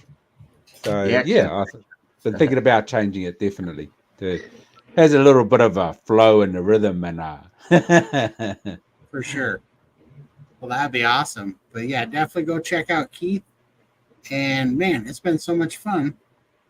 This 3 hours just flew by like it was an hour. Yeah, that's good. Wow. We will see you guys next Sunday. And hopefully, unless Todd blows himself up testing fireworks this week. Yeah, unless I'm just a red mist after pile of dust. Testing. A little carbon offset for me coming your way. I can always have LT sit in for you, Todd. Thank you. He's gonna little T might have to come in and take my place. Yep. So I can't wait to the voice that he's got big shoes to fill, but he can do it. Nice. Well, we appreciate it. We love you guys. We are praying for you, and we will see you next time. Stay carnivore. Bye, guys. Bye.